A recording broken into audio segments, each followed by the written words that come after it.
was updated, so everybody should know. Today, I thought it'd be fun to maybe first off, like it's a new patch. It was a new patch last Tuesday, and I think something new probably came out today. Maybe new story elements or something. I'm not too sure. We'll have to check it out. Otherwise, the vault is open, so I thought that'd be fun. Quickly do a delve or two, just to warm up, and then we'll level in Miss Pandaria. I thought it'd be fun. I want to level a warlock. So, I guess for those that don't know, maybe those that do know, like in Miss Pandaria, there's a zone that comes out eventually called Throne of Thunder, and it's a new raid. Is the zone called? The zone is Isle of Thunder, something like that. Anyways, the rares have an opportunity to drop a book for warlocks.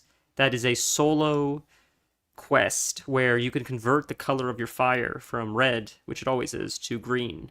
And it's a really cool solo quest, really cool RP, and it's just a really like challenging kind of quest. And it's sort of like my North Star, I guess, for lack of a better word, for Mists of Pandaria right now. Like usually when I play like just WoW, like this Pandaria right now, like you turn this off. When I play WoW, usually retail, I generally have some kind of goal I'm like going for, whether it's a mount sort of at the moment or whether it's like a bigger arching goal, like trying to like reach a certain objective by the end of the season. And it's the same. It's the same thing but smaller usually for like Classic or Mists of Pandaria, where for Classic all I wanted was like the Rocktalar. I finally got it, and then I sort of like lost interest. In Season of Discovery it was different. To be fair, Season of Discovery was so cool and so different from like regular WoW that I actually enjoyed raiding. I had a really cool guild. That was really fun. But most of the time when like WoW has these like, new iterations, I just like have like one goal, like tame this pet or get this mount, unlock this reputation, and then I just sort of quit and get like tired of it. So that's sort of what my goal is with Mists of Pandaria. It's sort of level a warlock, get the green fire, book, do the quest, complete it, and then I don't know if I'm going to be interested still, but I figured it'd be interesting to see like how quickly can we level from one. I thought like maybe why not like document it? If we do it on stream, then we can like whatever the timestamp is. Not that it's like I'm too scientific about it. I'm not going to speed run it. Like I didn't set out a path, but I just figured like I'll just skip quest text because I don't really care. Sometimes I do, but in this case, like I don't really care. I've already done it. Just skip quest text and just do like the just general routes that I know are fairly easy to pass through, and the quests I'm familiar with, and just see how fast we can level all the way up to 90. Is it 90? I think it's 90 in Miss Pandaria. But I don't know if warlocks are considered a faster class of leveling. I feel like hunters are just the absolute fastest. Is the WoW sound working? Let's check. There we go, that should be better. That was not too loud. I figure we should like one delve or so, and then we can maybe try Mists. But it's Dark Moon Fair right now in Mists Pandaria. I think it's just ended in retail. But Mists Pandaria, it's Dark Moon, so that's like an extra 10% reputation bonus. Or not, well, reputation too, but also leveling, I believe, experience bonus. So that should help us get that initial boost. And I was like trying to think how. I mean, if I were to just guess, what level do I think we get by the end of today? I think we start soonish. I want to guess like 11, maybe. I don't know if that's overshooting, but I'm guessing with the Dark Moon Fair buff, like 10% doesn't sound like a lot, but it adds up. You know, when you do a bunch of quests, and so I'm curious. I don't know. I'm also curious to know. I just want to hand in this quest, then we'll pick a delve, I guess, and check our a chest or vault, whatever you call it.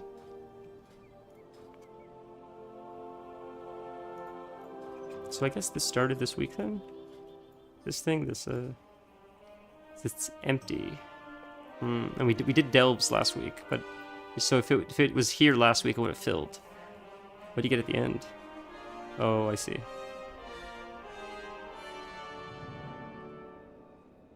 Cool. So you can get mounts and stuff. Neat. So we're gonna get that probably passively. So is this the mount you get by doing this? Like I thought you got this mount by completing the special solo delve boss, but maybe this is for completing that bar that we were just looking at. Okay, let's hand these quests quickly. Pick them up for the week. We'll check see what we got in our vault. I feel like everything at this point would be an upgrade, probably. Maybe. I think we unlocked up to delve 6 or 7 last time, so. Whoa, did we get the new tier already? That is absolutely... We got 2 pieces of the new tier. It's a shame you can only pick one, but that is unbelievably lucky. That is absolutely insane. So that's 4 out of 8. That's 3 out of 8. So, oh, but that's champion. Whoa, that's 3 out of 8 champion. That's incredible. Wow, we gotta get that. Look at that. That's crazy. So we'll have to get this one. Tier. That's awesome. Sick. Well, that's a really good start to the week, that's for sure. My goodness. I wonder what the set bonus does. I didn't even look at it yet. Ravage increases your haste by 10%. Chance to critically strike by 10%. And the damage your bleeds deal by 30% for 5 seconds. So, does that mean if the bleeds are already on the target, and then I Ravage, the bleeds that are already on just upscale? Or is it the new bleeds that I apply? If I'm understanding that correctly, I think as soon as I Ravage, it just triggers whatever bleeds are currently active, and they just jump up 30%, but maybe I'm wrong. But that sounds pretty good. Ravage has 4% chance to deal, or make your next Ravage your target again 4 seconds later at 60% effectiveness. Oh, I see. So it's just heavily based around Ravage, which I do not have in this spec, I believe, because I'm in Guardian. That's interesting. I'm not a big fan of the set.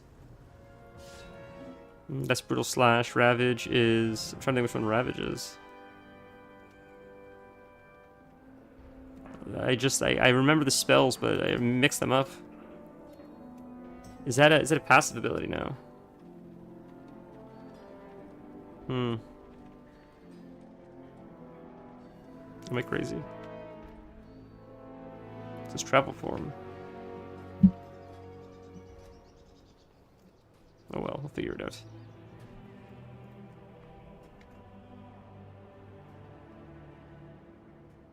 Oh, I'm an idiot. That's...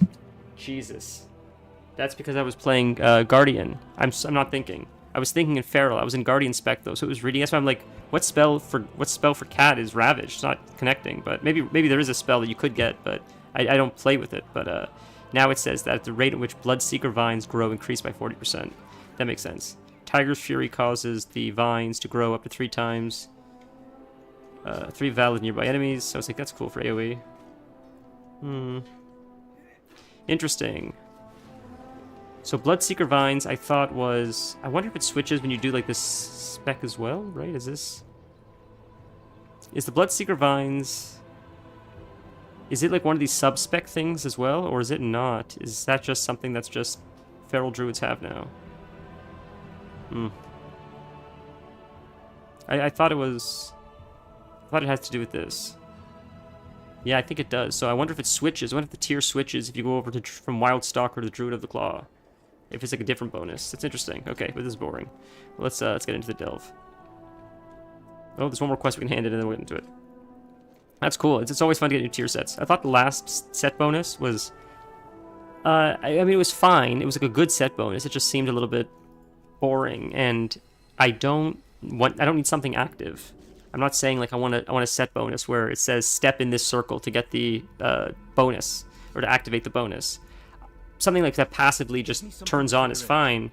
Oh, I think we just hiccuped. Oh no. Looks like we're back though. Did WoW disconnect, or was it everything? I knew there were issues with WoW earlier, unfortunately. Looks like we're back.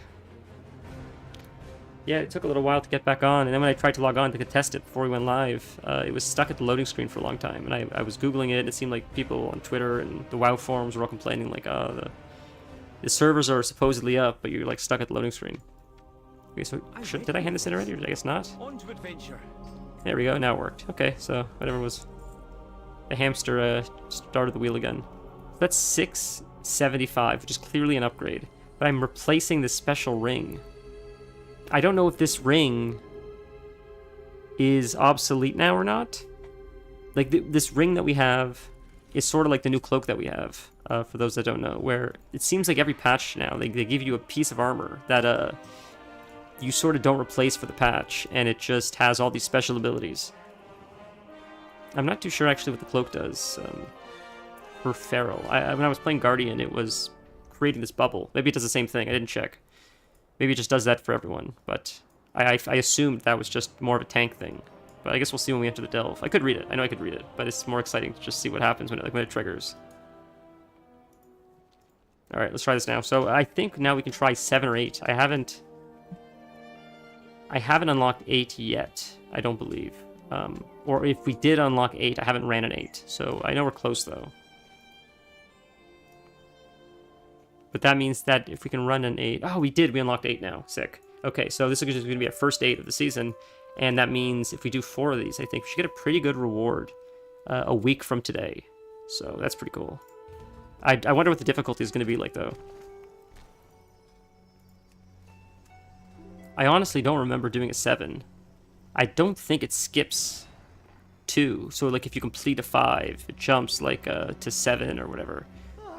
I thought you had to do it one at a time. I just don't remember doing 7 delves to unlock delve number 8.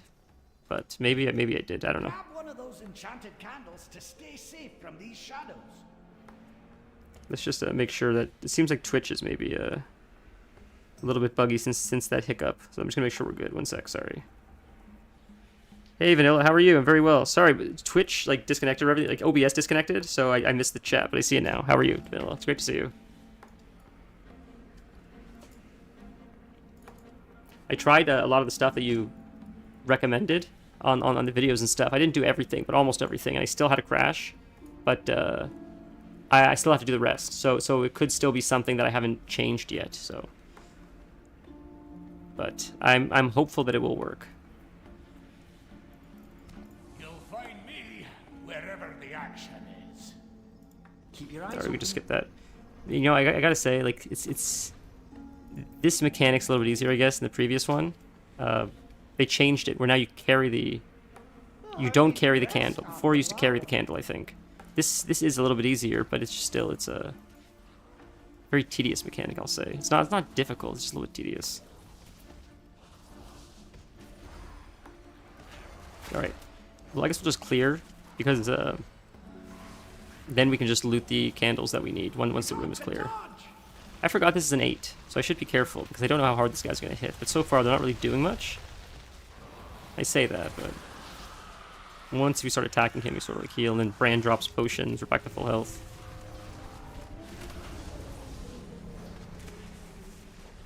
Alright, let's quickly run out of the light again for a second. We can actually drop these candles here just to... Oh, it's these guys. So I learned these guys are the special guys. So when it shows the treasure chest on the right-hand side, and says like you can get a bonus treasure at the end if you kill the special mobs.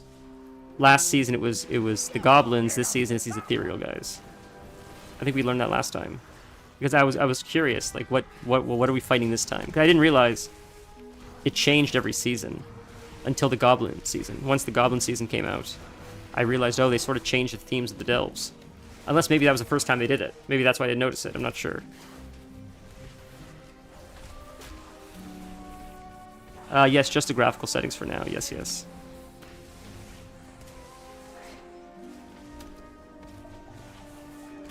Oh, for sure. I could imagine. It's come a long way as far as like the difficulty of these delves and stuff. I imagine like they also tuned it.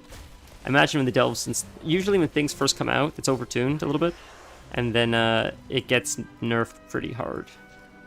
And there's like a sense of accomplishment for those that were able to tough it out before the nerf, sort of like Radahn. I know there's not an achievement for it or anything, but the people that were able to beat Radahn before they got that massive nerf to him, sort of like a sense of accomplishment. And it's the same thing in WoW. You know, people try to do like the dungeon before the boss gets nerfed. So Vanilla, you did try this expansion at the beginning. That's interesting. What did you think of the delves? The one we did last stream was sort of interesting.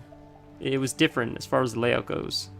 I mean, I hope there's more creative with them in the future like that. It's the variety of the unique layouts like that sort of make it not so repetitive, I guess.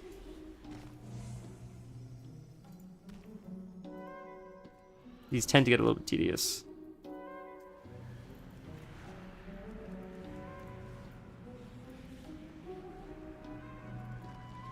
It seems like the scaling of difficulty, it's more just padding like the mob's health. more than like adding mechanics or stuff, I guess, at least to my knowledge, from what I've seen so far. So I guess that's why it gets a little bit, other than like reaching a certain difficulty for like the sake of an achievement or a mount or something, it's a tad. I'm not really incentivized, I guess, to keep pushing because it's the same thing. It's not like I'm going to see something new if I do it at a higher difficulty.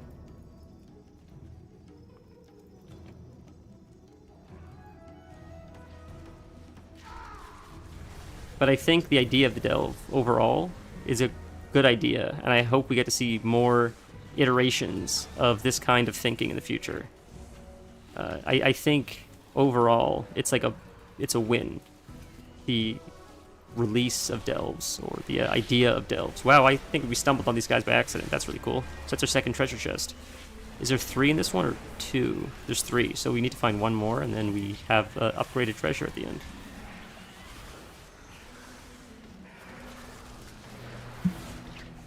But it feels like delves are sort of what they wanted for the Maw, to a degree. Not entirely, but solo, yet if you choose to scalable content with friends, I guess, where you could have a scaling difficulty in PvE experience. Because like that, other than raiding and dungeons sort of feel like raiding, just smaller, on a smaller scale to a degree. We're just standing in such a bad spot. Jesus, man. One sec. Sorry. Pick out something to kill. This will help. Right here, this will help. Dungeons feel like raids, just on a smaller degree. And I actually prefer dungeons, just with a smaller group of people. But I guess it feels too similar to each other. That, like, delves, or the Maw, felt like difficult PvE content that was still different enough from like just the general PvP or PvE of raiding in dungeons, which is like the core of WoW, I think. So I think for a long time they've been trying to like innovate, like what else can we add that's different? Because at least for the PvP, they have different objectives in the battlegrounds, and I think that adds a little bit of variety. But I think it's harder for PvE to come up with new things that don't just feel like another reskinned version of like a raid with less people or a dungeon.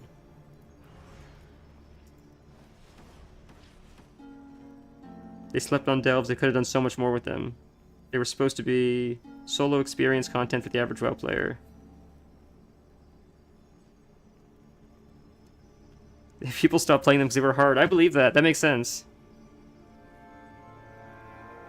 Fair. I was able, the last season, I was able to get a lot of heroic quality stuff from them, which is pretty sick. I mean, that's pretty... For someone that's not... Why are we still in combat? What are we in combat with right now? Because nothing's attacking us. That's strange. Oh, I saw electricity. Where'd it come from? The answers are here. I can feel it. That's so strange. We have... Oh, that's the sun. Oh, look at that. There's the second treasure chest right there. It's all in the same room. Mythic Plus open and delve play rates was below 5%. Yeah, I believe that. I think the Mythic Plus players... are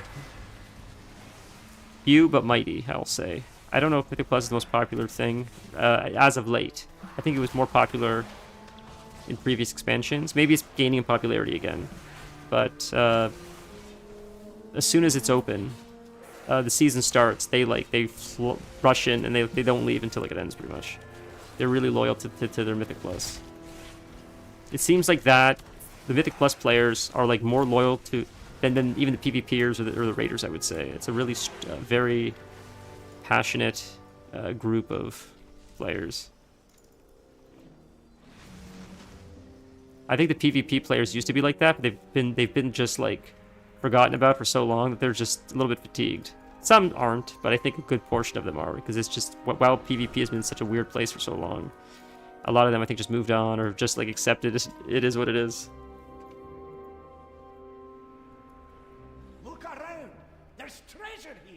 Gigantic candle, but isn't the rock was around here? There it is. Perfect.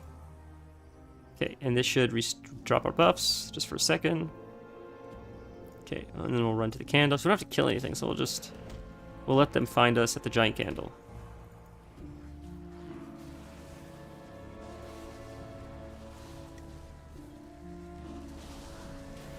Yeah, I don't remember when Mythic Plus came out. Was it after? Was it Warlords of Draenor? Right, it came out after.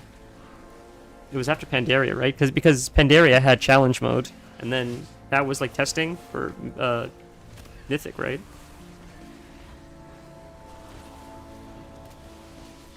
So when we play on MoP, one character that I'm making. So there's this very nice streamer that I watch, Tuka. He has a WoW guild on a PvP server, Proudmoore, I think. And I'll make a character on a PvP server, which I said I'd never do again. I used to play primarily on PvP servers, and then they changed how that works. And I'm just like, I'm grateful I didn't. It sucks. Like, you know, I moved to Elune. Elune was great, PvE, but he's on a PvP server with his guild. Seems like a really cool community. So I'll make one character on there. I guess the Warlock, and who knows? I mean, I guess I'm more tolerant of like getting ganked. It is what it is. You just like get up and res and do it again. But Jesus, man, it's been a long time since I've played it on a PvP server, so it'll be a interesting experience to say the least. I was even thinking, like, man, do I want to make a Warlock on a PvP server? Maybe I should just make a Rogue. Like I want to play a Rogue anyways, or a Feral Druid. I feel like they would serve better on a PvP server, but that's sort of just wussing out because you could choose when you want to fight if you're one of those classes.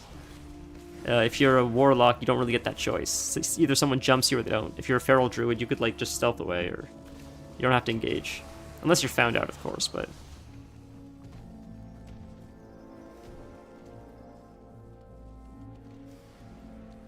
Did I pass a quest? So that's all the way at the end, I see. Okay. So we're almost done. We're moving through this pretty quick, actually. This is an 8, and it's not as hard as I expected it to be. So that's cool that we can finally break our tier. We just need one more piece of tier, but we'll have to break our 4-set for a 2-set and a 2-set. Rogue Enjoyer since TBC. Yeah, well that's the thing, right? I've played Feral Druid and Rogue for so long that I don't think... Well, for those that played on PvP servers, I guess they don't understand the luxury of just being a stealthy on a PvP server, because you can...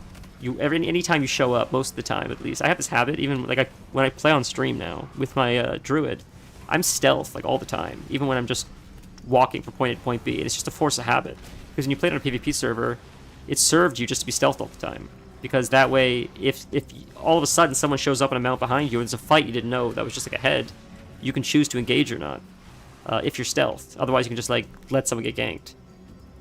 So it's interesting. You know, the thing about PvP servers are fun because you're sort of always on edge. That is sort of a little bit of excitement there. But getting camped is annoying. But I mean, at the same time, I do see the appeal. I see how it could be fun. You know, exciting.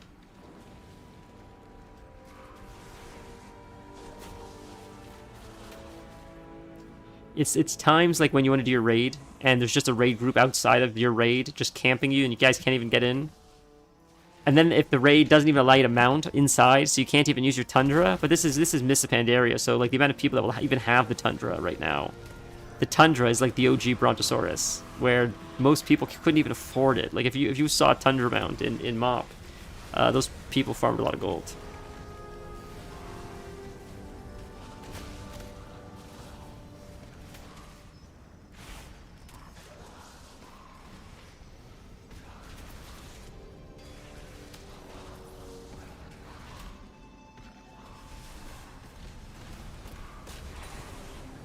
Okay, so this guy's done. I think that's just, yeah, I can't go for it. I gotta wait. This guy's a second guard, right? I'm so impatient. I just want to see what's next, but I gotta kill this guy so I can move along. Alright, let's go. And this is the last one, we're done. Then we're done.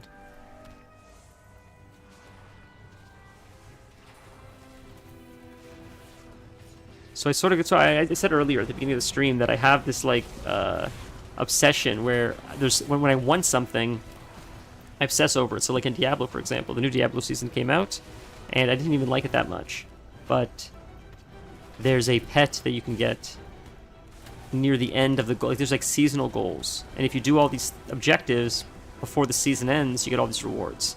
And the second last tier gives you a pet. Every season it seems to give you a pet. So every season since I've been playing, I've always like aimed for that pet. And this season I didn't even like the pet that much, but I still wanted to get it. So I was playing like a psycho, like an absolute degenerate psycho, just to get the pet, and I got it like yesterday, and I've sort of lost all motivation to play now. And it's just sort of how it is. Like, it is what it is. And it sort of sucks. Like, I need that carrot at the end of the stick, I guess, in order to like feel motivation. But when I do, it's like, it's gross. It's very obsessive until I get it. But once I do, like, it falls off so hard. It's crazy. Only Tundra knows Borean Tundra. Fair. Borean Tundra was a fun zone. A lot of the Lich King zones were... some of the Lich King zones were some of the best zones. They were so... all of them were so wildly different. And, I mean, not just having great storylines, but they were very unique, very different. Like, coming from Burning Crusade, it was a very exciting experience. The landscape was so different. Going from space to that. Cool, so that was our first 8. That's awesome. That was our first 8 of the season. What's with the fireworks? I don't know if I ever noticed the fireworks before. Alright, let's see what we got. Am I going the wrong way? No. Good. So this is our special box, because we killed those special guys, right? There's none left? None left? So what do we get in this? Ooh, oh wow. That's not bad, actually. Okay. Cool. Undercoin. What do you do with the undercoin? I don't remember. Maybe it's like transmogger stuff. Oh my god. So these ethereal strands... I guess they just enhance the ability. Is that what that's what it's saying, I think. I think when you pick them up, it just upgrades. I don't think you have to do anything. You pick it up, it just upgrades. And that's it. Okay. We'll learn this one. My bags are full, so I gotta like learn this. Fantastic. Then pick this up. Accept this quest, but then it takes up my bag space. So I gotta throw something out. Oh no, I gotta deal with my bags. It's all junk. It's all just shit I could throw out. I wouldn't let me sell it at this vendor here, and I didn't do that on my mount before. So I just have to hold on to it for now. Oh my god, one more thing. Okay, screw it. Just throw this out. Who cares? How much gold did we lose? Oh, we made more gold than we lost. Okay, let's leave. It's exactly what I experienced in WoW. Yeah, that's fair. Rush the con to get max level. Wow, you do 15 plus on all keys? I didn't realize you raid so intensely. That's crazy, man. So this is a new Mythic Plus season. So that means, are you going to participate?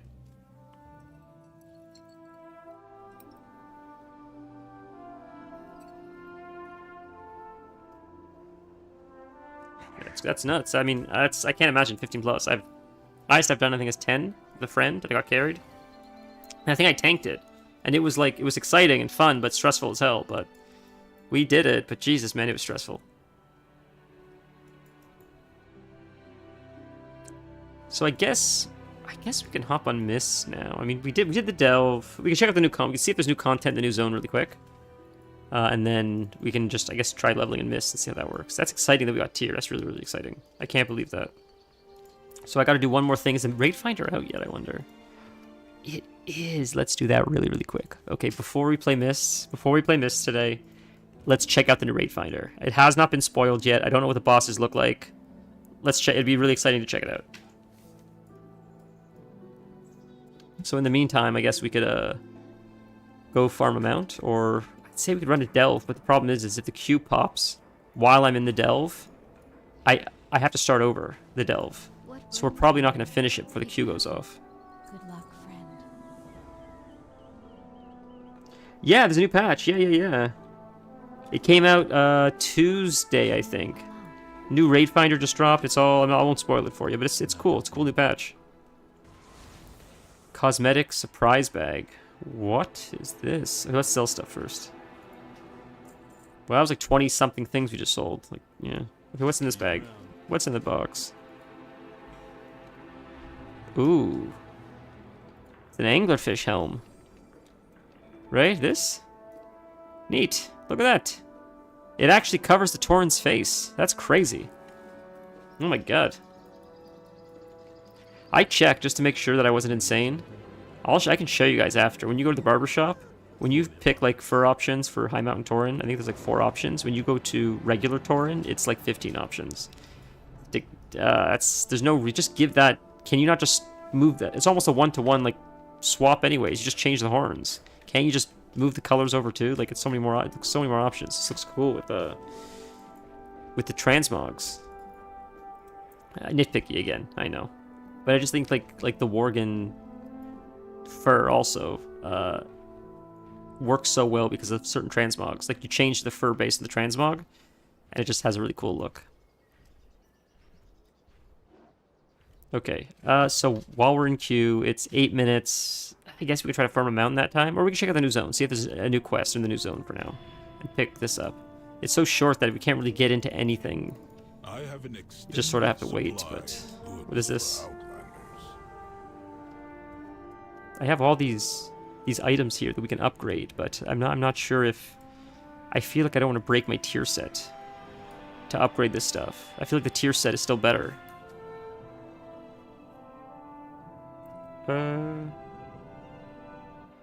There's a time at a while as of now, so we should drive me. I'm getting new.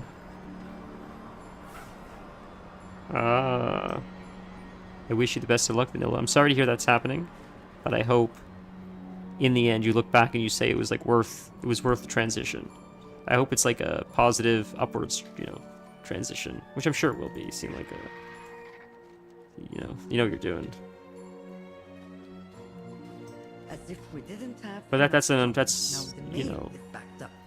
mean, I think it's always a scary time, even when if it's positive change. Any change to me is like there's always a little bit of like shakiness, even if it's positive. But I just suck with the change, I guess. Some people look forward to it, and you know what? I think that's a positive trait. People that can like embrace change positively.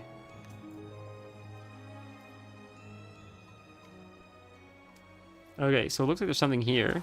Is this just a side quest or something? Oh, you know what else this probably is now for this week is those bounties, which I still don't fully understand. Where is the entrance to this building? It looks like it's inside. Will I work anywhere else rather than...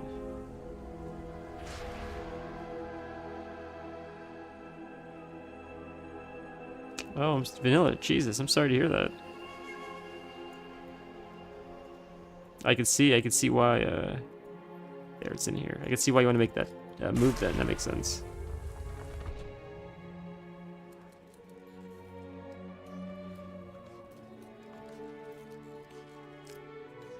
Right here. Next in line, please. Sorry for the mess. The mailroom is literally overflowing with undelivered mail. Do you think while you're out and about you could drop some stuff on various locations? That's fun. Huh. So this is a doing mail kind of quest. There's a raid finder thing. Oh, I'd like to check my mail. She's a mailbox. That's so silly. Okay, well, we have a lot of mail we have to check, but we'll do this after. This stuff expires in a day. We'll have to sell that in a sec. But let's do the raid finder.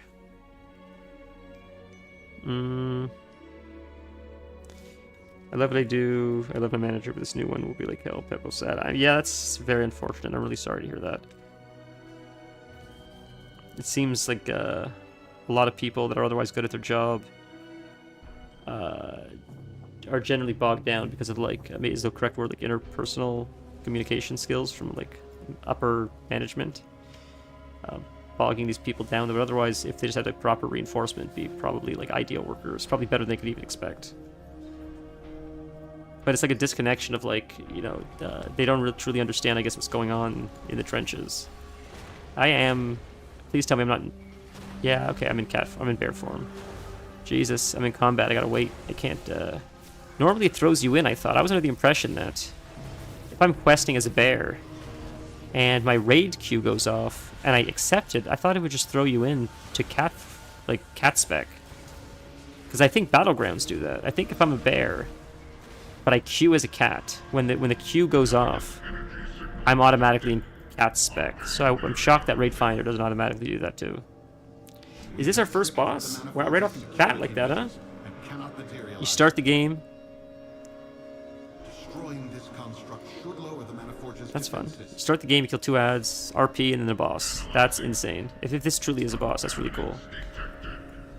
That would have a second to read the mechanics, but let's see. Leaves behind a matrix, purge lightning, Reduce the damage taken from Automize. Oh, the wraps. I see. So when he does the Automizer thing, you press that, I guess. We'll see. If we die, we die. It's Right Finder. This probably pisses so many people off. Is that the Automizer ability? What is that he's got on him? Oh, I can't see it. Just went away. Some people are like, oh, you should know the fights before you go. But man, I just like, I like going in blind. I think it's fun.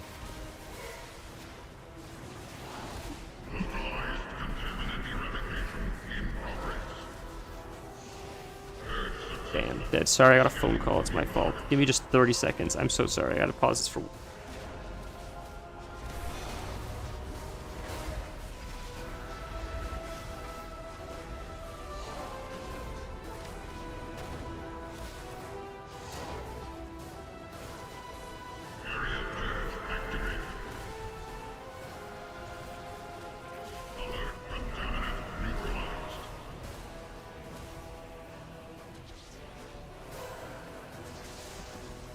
Oh, sorry about that, guys. Jesus.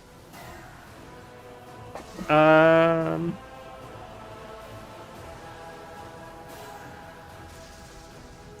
get rezzed. Oh, I don't know if the management positions. How they maintain the manager position from 4 years already. Is this mother refurbished? What did he say? I wasn't paying attention. Are you talking about the fight? Did he say something like that? I don't even remember what I said. That. Yeah, but what's weird about management positions is, like, I feel like you have to, like, move up the ranks to get there, but then a lot of the time, it seems like, like, these, like, middle positions sort of just coast along and don't seem to work... Am I getting battle rest? No. Okay, thank God, he's rest the tank. Don't seem to work as, like, hard as, like, either the higher-ups or especially the lowers. And it's like, how do you get to that? How do you get there? It seems like there's a lot of, like, floaters. In jobs, I guess, where there's more like bureaucracy, I would imagine. Some people are able to get away with, like, what does Jim do? We don't really know. He's just been here for like 15 years. I don't know. And often what happens is, like, a company's not doing well, and a new CEO takes over, and the CEO sort of like cleans house a little bit, and sometimes it greatly improves it, sometimes because they're trimming the fat of, like, all the unnecessary gigs, I guess, that weren't really, like, doing anything. I don't know. I think the bigger a corporation gets, you start, like, making up jobs for people sometimes. I don't know. Oh, the encounter of this boss is exactly like Mother from an... Oh, Old War. Shit, man. I barely did Old Ear. I barely did it. I did, like, LFR version. Yeah, I wasn't a big fan of BFA. It was okay. Some of the zones are pretty sick. Waycrest Manor was cool, and the Underrot was a fun dungeon, but I didn't like the raids very much, and the story was like, meh. But... I remember when BFA came out. I probably said this before, I don't know, but I remember when BFA first came out, and I was in this city, exploring it for the first time, like Tierguard Sound or whatever it's called. Or Tradewind Markets, whatever it's called, the Alliance City in BFA, and I remember thinking, like, man, we're stuck with this for like 2 years. Like, not to be negative, just like, okay, they're like pirates. Like, I don't know if pirates was what I was hoping for next, but because what was before BFA? Was it Legion? Did Legion lead into BFA? Because that feels like a little bit of a downgrade, personally. Legion was like such a strong X-Pack that going from Legion to BFA seems a little unfortunate. But maybe I'm just shitting on BFA and it's like people's favorite X-Pack. It's just the whole idea of the Azerite was like a little bit silly. It was like fun to be really powerful with it, but it seemed a little bit silly. God damn, if I didn't get that phone call, I had to cancel it twice. The second time was a FaceTime call. I wonder if I still would be alive right now. Except the last patch, Sylvanas dirty as fuck. BFA was awesome. Fair, I'm glad you like BFA. I mean... Yeah, I don't know. It was alright. Looking back, I'll be honest with you. When the recent patch or buff came out, where it would increase the chance to get mount drops, I ran the BFA dungeon with the zombie gorilla and Jaina Proudmoore, and the RP from that dungeon was very cool. And I thought, man, like, it still had that grit. It wasn't like super happy friendship time, which like Dragonflight feels like. It still had this like vitriolic hatred between the Horde and the Alliance. And not all of them, just a Gen Greymane hated, you know, some of them, and Jaina hated some, and then the Horde, I think Sylvanas hated like a few of the Alliance, but for the most part they got along. But I thought it was still cool to have that like rivalry, I guess. Oh, they dropped the upgrades. That's sick. I don't know, the rivalry though, it added this like grit to WoW that I feel like we've lost a little bit, and maybe we're trying to go back there now. But I didn't appreciate, I guess, BFA for what it was at the time. And I just said I didn't like it that much, but that's how I felt at the time. But knowing what we have now, and we just have to keep avoiding these balls, right? Knowing what we have now and seeing what it was recently as I was doing the raids for the mounts, I see the potential that it was and had, I guess. It was still gritty and dark and had that aggressiveness that like people I think like with like Warhammer 40k and World of Warcraft or the original Warcraft games. There was like this like a underlying aggression this through the story of I don't want to say violence. It seems too like generic of a summary, but it certainly was an important part in I think what made WoW feel like WoW. I guess you click this thing to teleport. Yeah. We should deal with the Shadow Guard before pushing onward to the I got the water elemental first try. Whoa, that's crazy. Towards where the Shadow Guard produce arcane wrappings. Yeah, they miss imagination. I agree with that for sure. I definitely agree with that. I was looking down. It's my fault.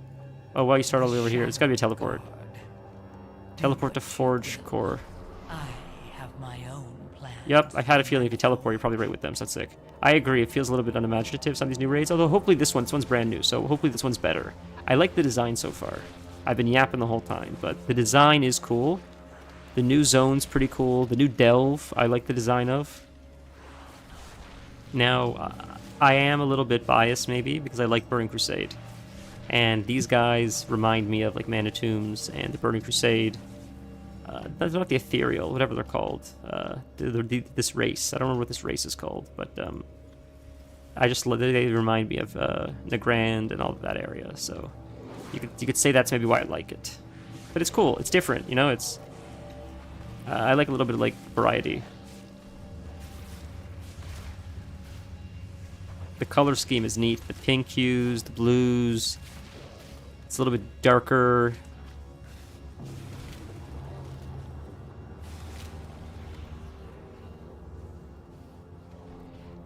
With that being said, though, the Goblins was also, I know Goblins seems very hit or miss for a lot of people. I thought it was pretty cool. I liked the Goblin City. I thought driving around was a pretty fun mechanic. I liked that it was built like a city. It felt a little bit like GTA and WoW, and I thought that was sort of neat.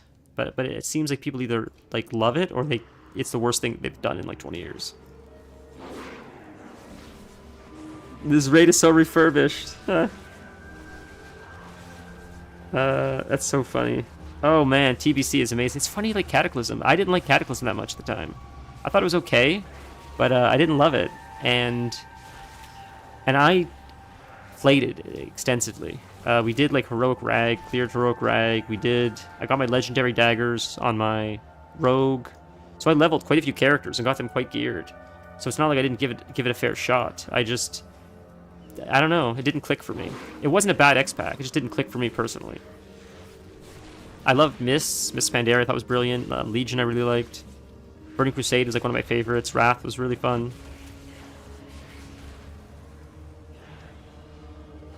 This one actually is not awful. It just feels very like a lot of fluff content, I guess. And you know, it seems like such a generic thing to say when I say stuff like that. Like the content feels a little bit hollow and meaningless. Doesn't feel as fulfilling because it seems so unhelpful as feedback. I would agree that like if I were to say that to a developer, they're like, well, it's not really helping me with like what you want. I would agree with that. It's not very helpful.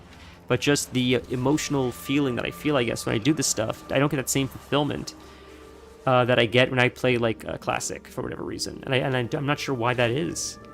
I don't think it's a nostalgic thing because I get it in other games as well, but not all games. And for me, at least, it's hard to identify. Like, what is that? What is the like notch that happens in the game that like triggers that sense of satiation in my brain. Like, okay, this felt rewarding to me. It didn't feel like a hollow victory. It feels like something that like was worth my grind. I don't know, but I think the devs that are able to like, crack that code, like this feels rewarding, and when you put it in a player's hand, the player also says this does feel rewarding. I think that's why like they're such good devs, because they just understand like whatever that unwritten feeling is, or you know, maybe they can verbalize it better than I can. But I mean, oh, thank you so much. Deathwing was a really cool fight. Deathwing was sick. Look, don't get me wrong. Kata fights were sick. Kata fights were crazy. Like, they were really, really epic, awesome, larger-than-life fights. The story was awesome. Kata had the backwards in time fights. Those were cool dungeons. I really like those dungeons. The raids of Kata were actually pretty good. Looking back, they were actually pretty good. I don't know, I didn't like that much. I don't know why. It's a personal thing. It's not anything related to the quality of the game. I didn't like that they also changed the world. That rubbed me the wrong way. That still does. If they gave you the option to like go back, I'd be okay with it. But like, you can't get Benediction anymore. You can't get Rock Dalar anymore. There's all these things they removed from the game because of Cataclysm. If they bring it back, I have no gripe. But I hate removing stuff from the game. I hate that so much.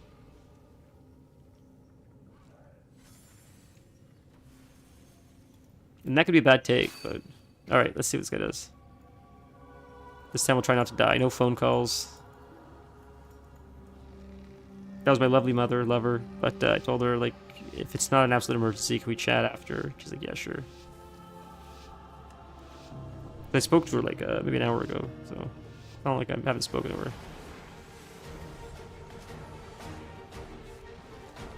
Okay. This time we'll lock in. No deaths. I say that we'll be dead in 15 seconds. Maybe if I was playing the one-button rotation, then, you're not supposed to stand on those circles, right? It looked like some people stood on them. But I don't know if they were just being dumb or they actually were supposed to stand on them. I could look at the mechanics, but it's more fun to do this. So, okay, you get that. Do you run away when you get that? Because it pulls you in, I imagine. You just keep running away so it doesn't pull you in, I guess? Is that what I'm looking at? Okay, looks like it just broke. So if it pulls you in, you run away from her, and then I guess it eventually breaks. There, layer weaving again. Oh, there's something else. We have to destroy these things. Oh, rooted. Oh, dead. My fault. Okay, so we need to clearly kill those things, but I guess I jumped to the other side, which killed me. Which I didn't mean to jump. That was my stupidity. But, okay, I think I understand. So clearly those things do have to die, which people are ignoring. Oh, but you only have to kill one side because you can run out. I understand. So it's just a wall. It's not a... I thought they all needed to die. Interesting. I wonder if that's the same, then you just run out to the wall over here to survive, I guess, during this mechanic. That makes sense. So you could all just hyper-focus one. You all funnel out through the one, and then you're all technically safe. At least in LFR, because it doesn't seem to be a mechanic that drops something on your foot. Yeah, you're right. It does look like Queen. This looks like the Queen. Is it a giant moth? What is it? There's like a... It's like a giant, It sort of looks like a moth, but then it's got this larvae, like a mother kind of... I don't know, like queen, like kind of body. Like it's a bee of some kind or something. But moths lay eggs, I think, right? It feels so off. It's strange music for this kind of raid. I don't know. Although I don't know what I'd expect. It just seems very hopeful right now. I would have expected something not so hopeful. Oh, it fell out. Look, that's gross. It falls out. That's gross. Cool. And then it takes like extra damage? Damage taken increased by 33%. Yeah, that makes sense. So that's like phase 3 or whatever. Phase 2 or 3, I would imagine. Interesting. Oh, does the pouring out do anything? Is that like actual like damage if you stand underneath it, or is that just like visuals, I wonder? I like the pink. I gotta say, the pink and purple like tones of this raid are really cool. How sick would this be as a mount? If you just rode it around like that, even if its back feet dragged. That would be a really sick looking mount. Wow. I hope we get something like that. I bet we will eventually. There's no way they'll create a model of this thing and not give it to us as a pet and mount, I would imagine. Well, what a waste, right? I'd imagine, I would hope. So this guy's done. And then we have Soulbinder, Nazindri.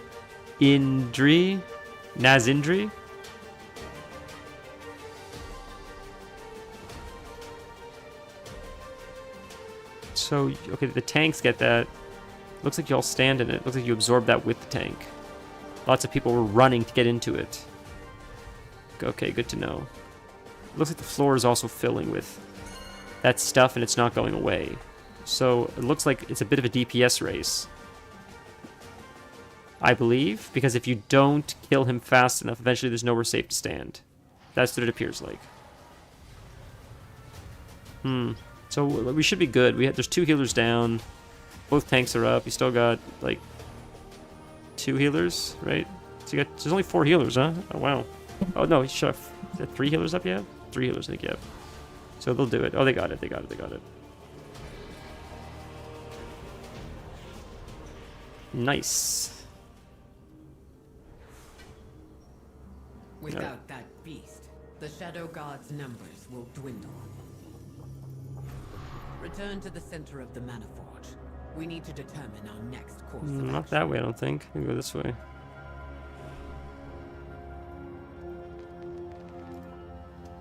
Roll on these, I guess. And then we teleport through this thing, right?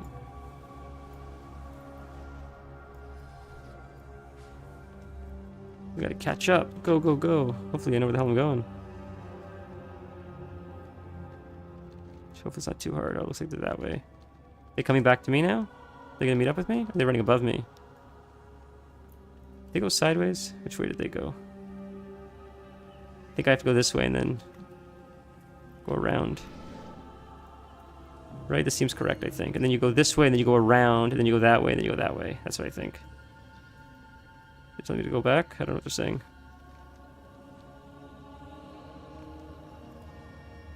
I think you just make a left now.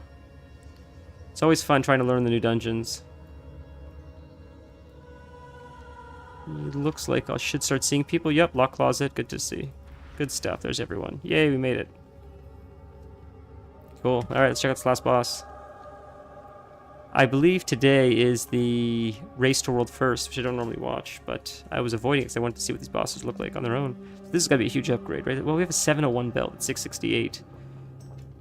Does our belt still proc and stuff, I wonder? It looks like it does.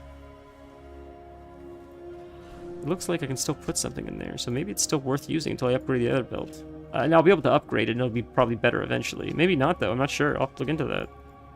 Like, even the other ring. This ring from, like, 2 patches ago or something. I have stuff that's technically higher item level, but is it better? Because the abilities on that ring were pretty damn good. So I'm not sure. I know it was like sim it. It's like, I don't want to sim it. Ugh, I don't have to do that. I should play the game. Here, souls are plucked from the void and bound with special silk made in the Mana Forge. Kill the soul binder to cripple their reinforcements. I will keep any security measures from impeding you. Alright. I wonder what these boxes are. I haven't clicked them, but I'm curious. Like, let's click one, see what happens. Destroy. What does this do? Damage dealt is a chance to make the target suffer. Okay. Just does DPS boost? Oh, it inflicts arcane damage too, though. Oh, I see.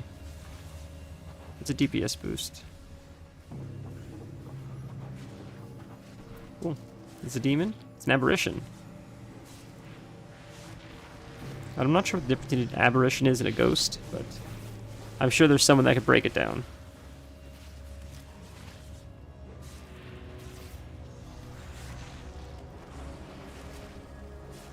Okay, so we have this guy, and that's it. I think it's the last one. Whoops. Did we see what week it was yet?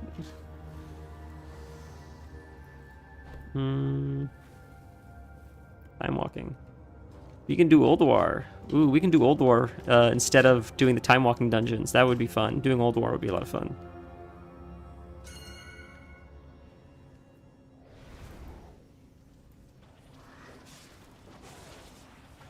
All right, we'll finish this raid, and I think then we'll maybe try to do misspend area a little bit. See how fast we can level. We'll level a little bit in the main story, like starting zone. As soon as we can leave and we get to main city, we'll teleport to the Dark Moon Fair. We'll get the Dark Moon Fair buff, and we'll see how fast we can go from there. Because from that point forward, we have a 10% XP bonus. So. I think I said level 11. I guessed. If I were to say what level do I think we can reach today, I'm going to guess level 11. But maybe I'll overshoot. Maybe we'll only hit like 7 or 8, but we'll see. I just remember mop leveling being way faster. I thought mop was like the start of like fast leveling.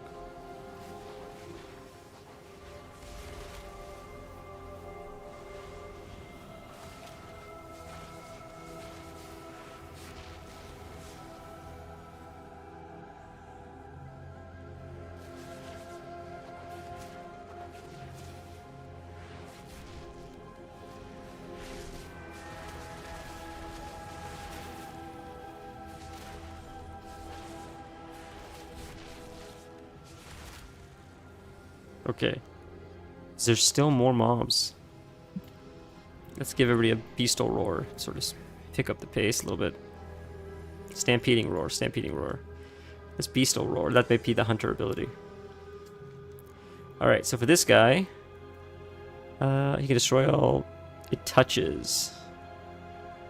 You are not bound. A soul rend orb to violently expend from the target player's body. So you aim that away from players, and then... So this annihilation thing targets something, and you run it over binding machines. It'll destroy players or binding machines. So we break the binding machines with the laser beam. That's what it sounds like. Guild ranks and guild bank have been updated. If you plan to raid, be sure to have your cloak. Gear this week. Old War time walking, keys, and weekly quest. Yeah, there's a weekly quest. I forgot about that. Should we do that first before we do Mists? Or should we just do Mists, I wonder? I don't know. I don't know what's more exciting.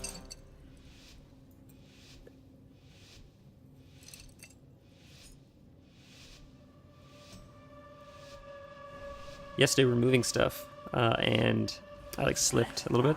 And I like twisted weird, and I fucked on my back, and it's been, I mean, yesterday was much worse than today, thankfully. It's like recovering quick, but Jesus, man, it's hard to like turn and stuff. It really sucks.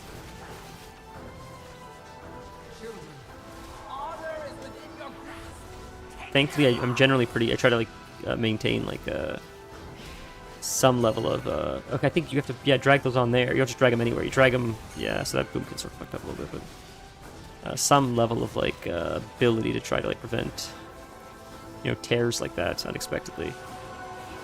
So thankfully when it does happen, it's very short-lived.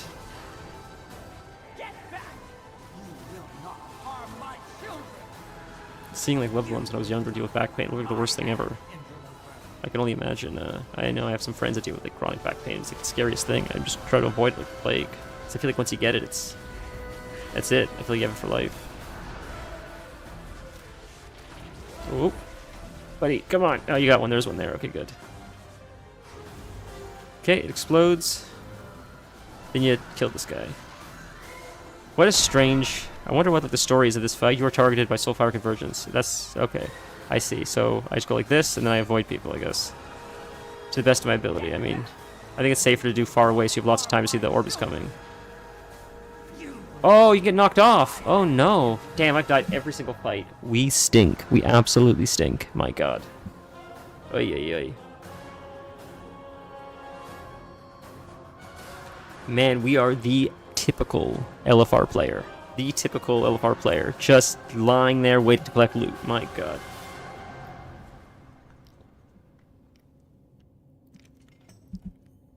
Who's Kaiveza? Which one is that? Is that the Is that the one with the portals?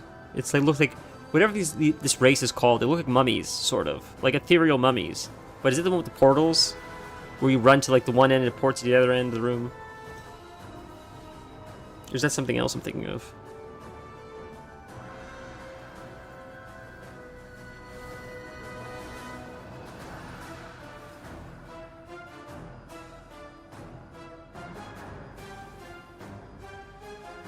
This music feels a little more in line, I think, with the fight.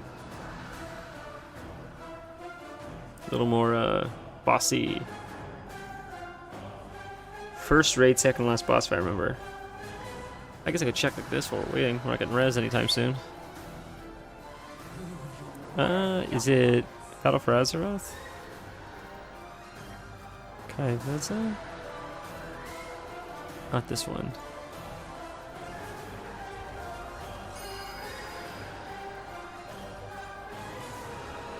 It's not here.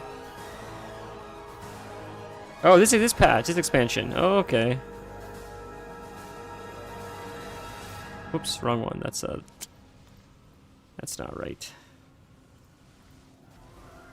War within a rude place. Kaiveza. Oh, this one. Oh. What fight is this? I don't remember this one. Nether Rift become...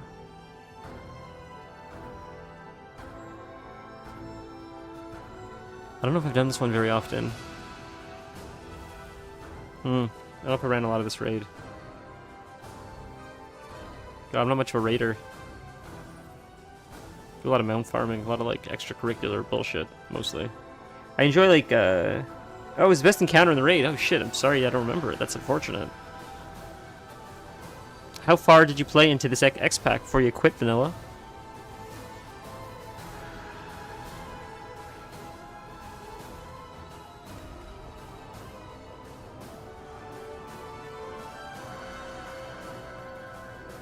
Wow, tier 10.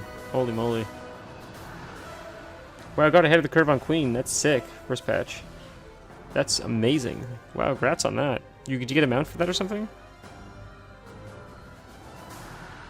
Oh, come on. Almost dead. Still got 7 battle reses. You could res everyone technically and still get it. Beat the worm on Mythic. Oh, wow, you got a mount. That's sick. What worm?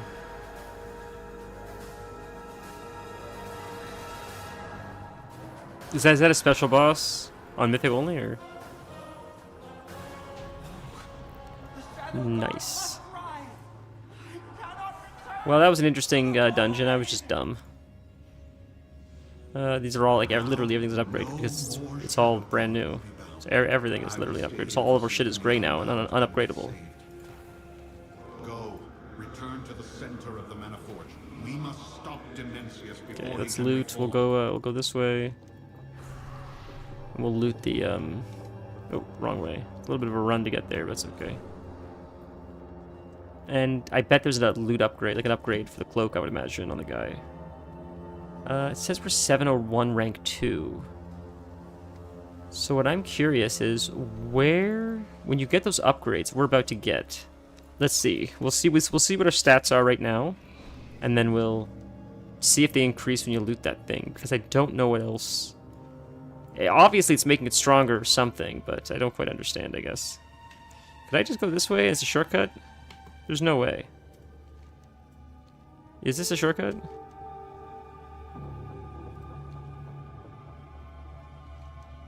This might be a shortcut.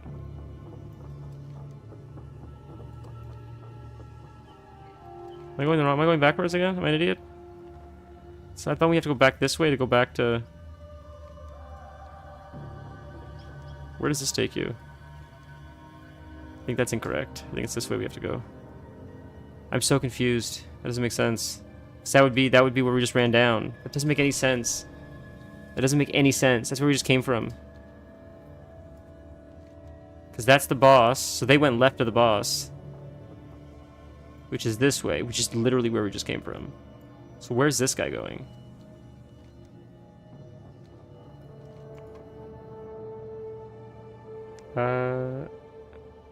Oh, you can see it. I see. Hmm. That's where we just came from. So how do you get to this? Oh, fuck it. It'll just be my mailbox. I don't give a shit. I don't care. And even if I miss it, fuck it. I'll get it next week. I don't care enough. Jesus, I'm over it. Oh, no. I know we could do the only first 3 bosses. I just went to loot the guy. I just find his corpse because I didn't loot him when I died. That postmaster is from your world. You must know Alright. our It'll be our mailbox. Who cares? Alright. So we can see if there's a new quest here really quick, and then we can maybe try miss. So right there is the new quest, technically. And the world boss, that'd be cool. Ooh, there's like a rare or something that just popped up. There's so much to do here. Oh my god. Excuse me.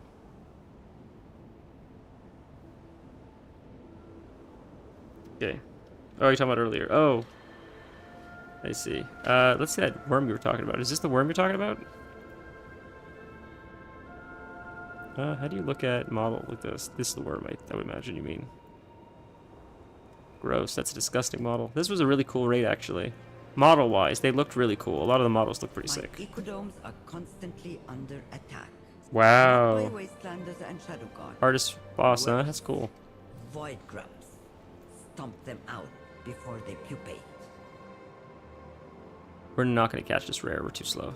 The great dragon, Reshanor, tears freely in and out of...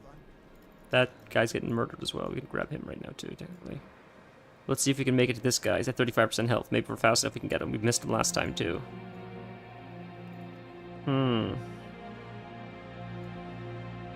Literally XT. That's, well, that's impressive. You guys were able to do that. Alright. Are we gonna get him? Where's his body? I don't even see the fucking thing. He's above us. What? How do you bring him down? What do we click or do? Here's the main quest hub. But the rare, I want to kill the rare. Keep unwise company. By the songs of Koresh, I join you to face the Shadow Guard and Demencius in battle. Hey. Vanilla 1 ST just redeems text Bonkers. Bonkers. Bonkers. The scouts have tracked your comrades. So does that mean you have to do the... Break, and I remember this feeling. The touch of Do I have to do the LFR I just did? Is that the quest? to carry out my oath to him. No, Untethered Space. I see. This is not the LFR quest. Okay. So he died, and I didn't get credit because I don't know how you kill this fucking thing. Another ribbon and an army. Damn, next time I'll have to get him. Next time. I don't know how you attacked him. Better world. Okay. So this quest is... Go this way. Let's see what the next part of the quest is. And if it's boring, we'll do some mists. The zone is pretty cool. The quest is sort of just like A to B to C to D to E to F to G. Which is like, what else do you want? It's like, I don't know. Sometimes they hit you with like an Escape Out of Stormwind quest. Like that scenario. I think that was for like BFA or something. Like that was crazy. When they do stuff like that, like some of those quests are just so memorable and so fun and interesting and exciting. Shadow Guard harry us from all sides, even across plains. We must not be caught off guard. What is it? There were so many void touched from your world. How do they shield their souls from the madness? We failed, Koresh. We're fortunate that void elves have experience battling the Shadow Guard. The battle will come. I hope they will be prepared for a brutal fight. Okay. My oath guide me. So we click this. Rather Oh, fucking. sorcerer is here. Fortunately for him, my oaths do not demand his death specifically. Oh shit. What does VIP do? I can add that. I'm not even sure what VIP is. God, I'm so bad with Twitch. Yeah, let's I can add VIP. I can look at that after. What do you get with VIP? I gotta add more, oh, it does nothing. Oh, okay, fair. Okay, yeah, I'll add it. That's why not. Yeah, like I said, like if you guys have any ideas for channel points, I'm always open to doing stuff like that. I'm more of a lurker than anything. So I'm not. I know a lot of it. I love the culture of it. I'm just not as well versed, I think, as some people that are a lot more active and actually like using some of the systems. Once in a while, I use TTS. I like the emotes on like 7TV, but just like the boring basic bitch ones. Some people like have like real deep knowledge of this, of these emotes. I see some new emotes all the time, and I'm just using like Kitty Jam. God, why is this guy so goddamn strong? It's crazy, man. What is going on? It's this thing he's attached to?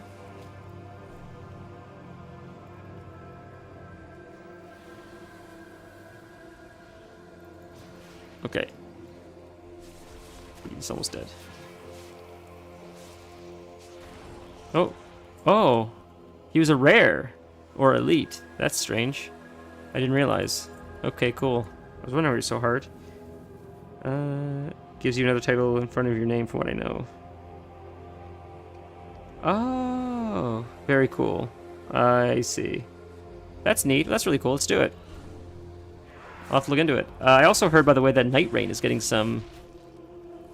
a new patch soon, and there's 2v2. They finally introduced 2v2, which is like really exciting. I imagine that incentivizes a lot more people to check it out.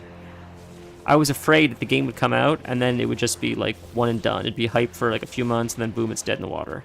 So I hope that it keeps getting new patch releases and updates, so the game has longevity, because the idea of it is awesome. I would love the opportunity to like have a like just mindless hop in, let's have some Elden Ring fun without having to like play Elden Ring, I guess. It sort of just feels like it's just, for lack of a better word, from what little I know of the game, you sort of gear up for nighttime. Nighttime comes, then you sort of just do like a boss, and then you just do it like 2 more times or something, and then a big boss at the end or something like that. So it's pretty like fast paced in regards to like pick up and play with your friends. You don't have to like invest the same amount of time you would in like Elden Ring, which is like a lot of grinding, unlocking talismans, learning your build spec. I could be wrong. I could be wrong. You checked the player base. I have not checked the player base. That sort of scares me. But, and I'm hopeful here. I'm still gonna get it soon. I hope to get it soon. You know, this is my birthday month, so once I see like if I get any money or something, maybe I can throw some that way to grab it. That'd be a lot of fun. I hope that maybe like a patch coming out makes it really popular, and that gives it a huge resurgence. Because my hopeful thinking is that people were upset that you couldn't access 2-player, and them releasing 2-player, I'm hoping, will incentivize like streamers or other people to check it out, and then hopefully from there it will get like a little bit of a bump. And sometimes what happens is that second bump is bigger than the first bump, and it gives it like a whole new life it never had before. Now we're huffing the copium really hard, real hard, but it tastes good right now, so we'll try. Oof. Yeah. Yeah, that was sort of a dumb choice, I agree. Them releasing 2v2 now, so late in the game, is better than not releasing it. But you're now playing recovery. You're playing catch-up, which is the last place you want to be. I don't understand the choice. I don't understand a lot of things FromSoft does. And I think for a lot of people that's the charm of FromSoft. But I think the charm has its limits. And I think the lack of 2v2 at the beginning was one of those limitations. And I think they learned their lesson, hopefully. Oh, huge copium. Huge copium. You're not wrong. You're not wrong at all. What is Zalatath planning? The journey here from Telogris? Telogris? I don't know. It was not without risk of complication. Some of our rift walkers were severely injured. They traversed the space between worlds. We were able to bring with them enough of a force to defeat the Shadow Guard. Okay. The Shadow Guard will not prevail. I am getting the itch to play Elden Ring again, I'll be honest with you. So I said quest. Why didn't it work? What? Quest. I'll click it again. Quest. Danger lurks. Why isn't it working? What else do I need to do? Huh. Where are we? It says approach Illyria. I approached her, but it's not triggering. We didn't disconnect. So what's going on? Let's try again. The void devoureth all. That's so weird. It's not triggering. What if I leave this zone and then I pop back into the normal world? Could that be what it is? And Illyria's there again. Now maybe that's what you need to do. There you go. There you go. There you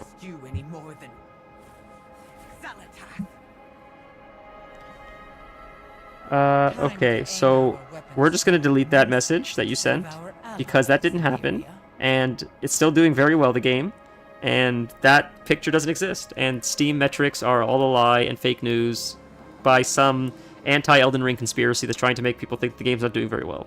So that just didn't happen. That's not real. That's Photoshop. It's AI. It's AI, right? It's like Liza P trying to like sell more copies than Elden Ring Night Reign, so they're just making stuff up. Copium, yeah, well, it is Copium. You're not wrong. Copium's strong.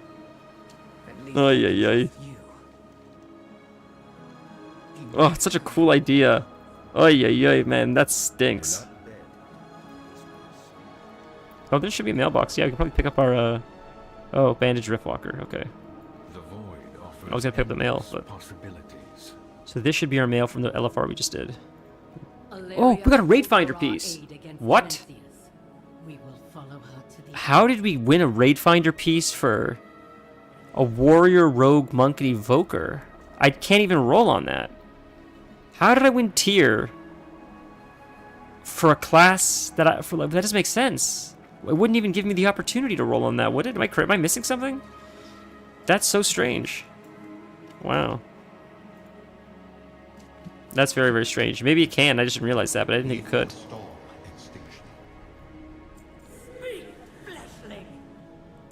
Okay. My people have fought across every inch of the ruins of our world. We gave our oath to King. Alright. We knew that the Shadow Guard would return. In the long years that followed, we secreted caches of weapons so we would always be able to raise blades in defiance. Raise blades in defiance? Okay. Do not relent. If you see any Shadow Guard, cut them down. A battle against them today saves us a battle against them tomorrow. The Shadow Guard have begun A lot of just killing. This will be the first test of our untrusting coalition. Okay. Let's call it there. This ain't super exciting anyways. Let's see if we can do some mist leveling really quick. See how far we can take it in Mistspend area. This is a little bit like tedious, I think. It's okay, but you know. I did say in the title we'll play a little bit of Mist, so let's try to see if we can put in a little bit of time. Just opening it now.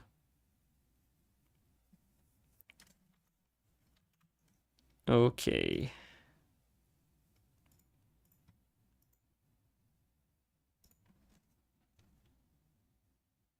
Oh, you feel me about wanting Elden Ring or Night Reign to be good. The idea of it is sick. So we're starting right from scratch, and all these right from scratch. So is it copium with you because the game, you wanted the game to be good, but the idea of 3v3 is just not realistic, or was the game not good? Like, you know what I mean, the difference? Like, if the game had 2v2 at the beginning, would the game be good? Or is the game on a fundamental level like dog shit? What is this thing up here? What is all this shit? I don't want all this shit. What is this? All these, like, I don't know, what is this? Reload UI? I don't want this thing on my right-hand screen. I just... Alright, we're just shutting every add-on down. I don't want to deal with this. Fuck it. I'm over it. Yeah, so the 2v2. So if the 2v2 was out at the beginning, you probably would have been more incentivized. Okay, we gotta turn the sound on. There's no sound. Alright, let's start a timer and see how long this takes us, and see how far we can level, rather. I don't hear sound right now. It says the sound is working, so do I have to... There you go, that's why. There you go. That might be too loud. I'm going to turn that down a little bit. Hopefully that's not too loud. You let me know. Alright. So we'll start a timer. We're off by like a few seconds. But we'll see how far we can level. We don't have BOA gear. No bind on account. Do we have our imp already? We already have an imp. That's crazy.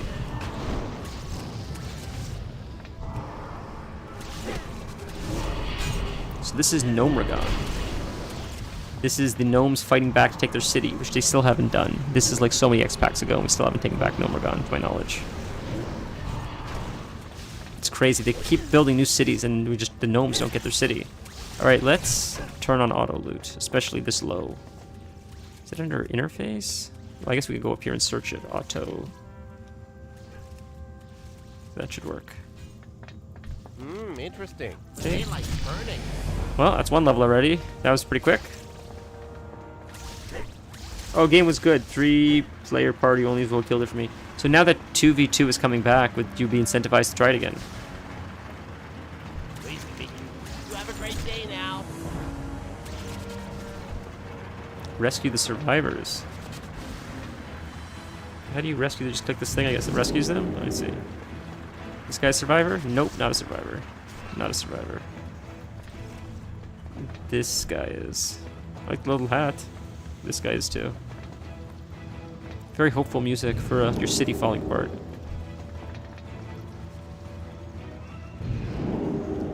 Oh, cool.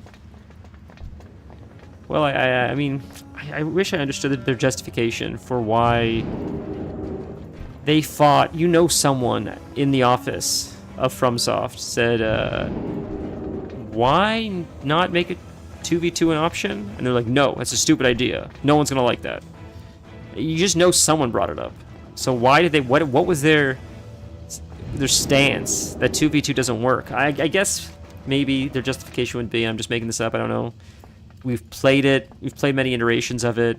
Groups of 2, groups of 3, groups of 5 or 6. The option to flex however many friends you have, and I guess they realized the sweet spot. I guess to them maybe felt 3. Balancing wise, maybe, I don't know. So maybe that's a justification, I don't know. Maybe they felt that if they released 2v2, it would feel like an inferior product. I don't know.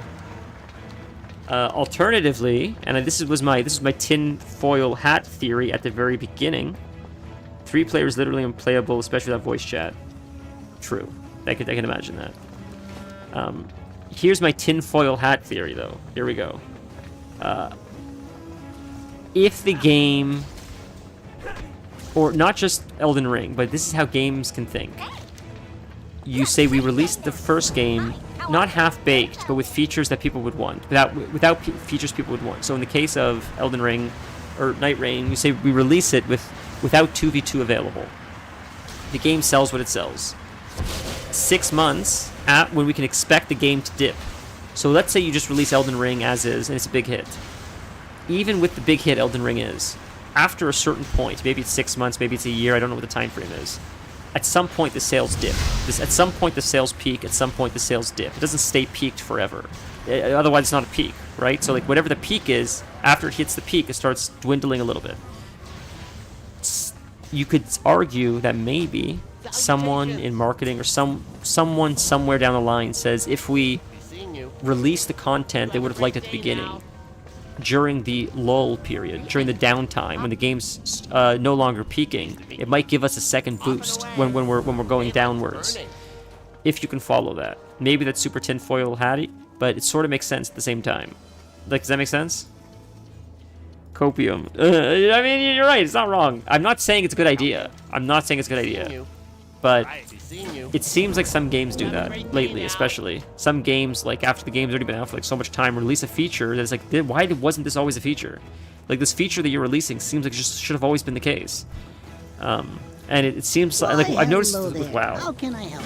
WoW will release stuff. It's like Diablo 2. Diablo will release stuff.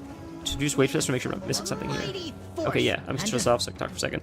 Diablo will release stuff in the middle of a season when there's like a lull to try to bring players back. And they just did that recently because this Horatic season is not super popular. And Diablo recently announced they're not doing mid-season patch updates. So you just have to ride it out until next season now. And people aren't happy about that. So what they did was, like a few days ago, was they released a XP bonus. You get like 50% XP bonus. So level your alts, make new characters, have crazy XP and drops. There's a new goblin for event for a few days, get some special gear.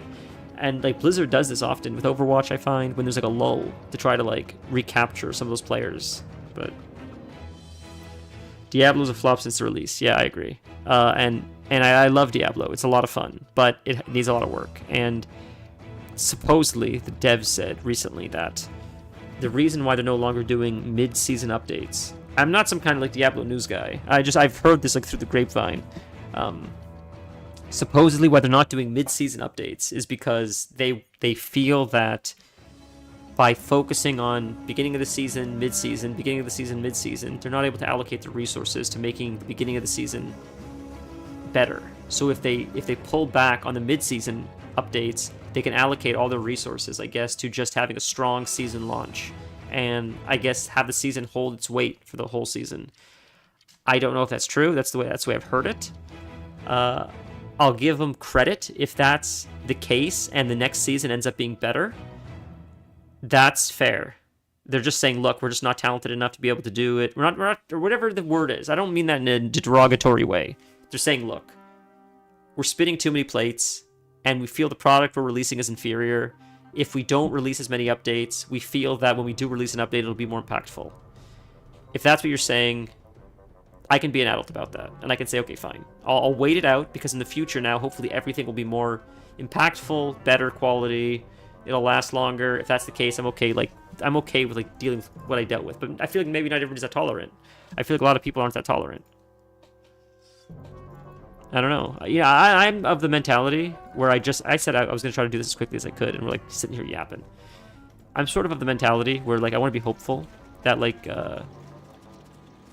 things will work out as far as like games I like and stuff, and you know they'll turn it around, because whether I'm hopeful or I'm like living in, for lack of a better word, reality, it just seems more miserable the other way. I'd rather like hope things work out. If they don't, it's like, all right, well, there's always something else. Now I'm not like that in life, just mostly in games, but I try to be, because like it seems unproductive otherwise. It's not like I'm like just waiting for it to come out. Like I'll do other stuff in the meantime. If it doesn't work out, it doesn't work out. But like waiting hopefully or waiting pessimistically are the same waiting, I guess. Just one feels a little bit better, I guess, to sit in my opinion.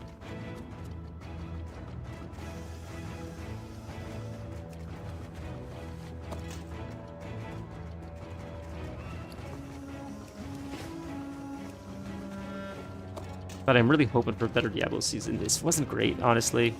I actually did play my Sorcerer, though. At the beginning of the season, or whenever I first started playing on stream, we made a Sorcerer. And I remember Torin said the Sorcerer is quite strong, they're fun, they're strong, and I didn't really like it. It didn't click for me. But they're very powerful. I found a build on Maxroll, or whatever the website is, and Hydra Sorcerer. You summon Hydra heads. And it seems like everybody's playing this. It's incredibly powerful. It's okay. It's not like super invigorating, exciting to play, but it got me the things I was searching for, as far as the pet and stuff. I was able to like bypass the content I needed to get the items I wanted. So for that reason, I'm grateful. But I thought the Necro and the Rogue are still much more fun. But it's a personal preference thing. I think of all of them, the Necro's a lot of fun. I think the Death Trap Rogue was the most fun, though. It's so fast-paced. Well, it's not here. I thought the quest was here, but is it? Is it somewhere in here? It looked like it was in here, the quest. Am I crazy? It's right here. Huh. It's not you. Where are you? You're behind. Oh, you sneaky son of a onion. Alright, what do we do? We're killing these guys? Yep. We're going to move this to number 4, because that's where I put my Shadow Bolts. I missed. That means there's hit rating still, I think. Ooh, I forgot about hit rating. That is crazy.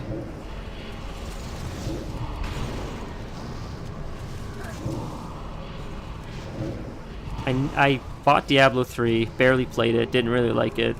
People said Diablo 3 was a flop at the beginning as well, but then over time, it got much better. So I'm curious to try that one time.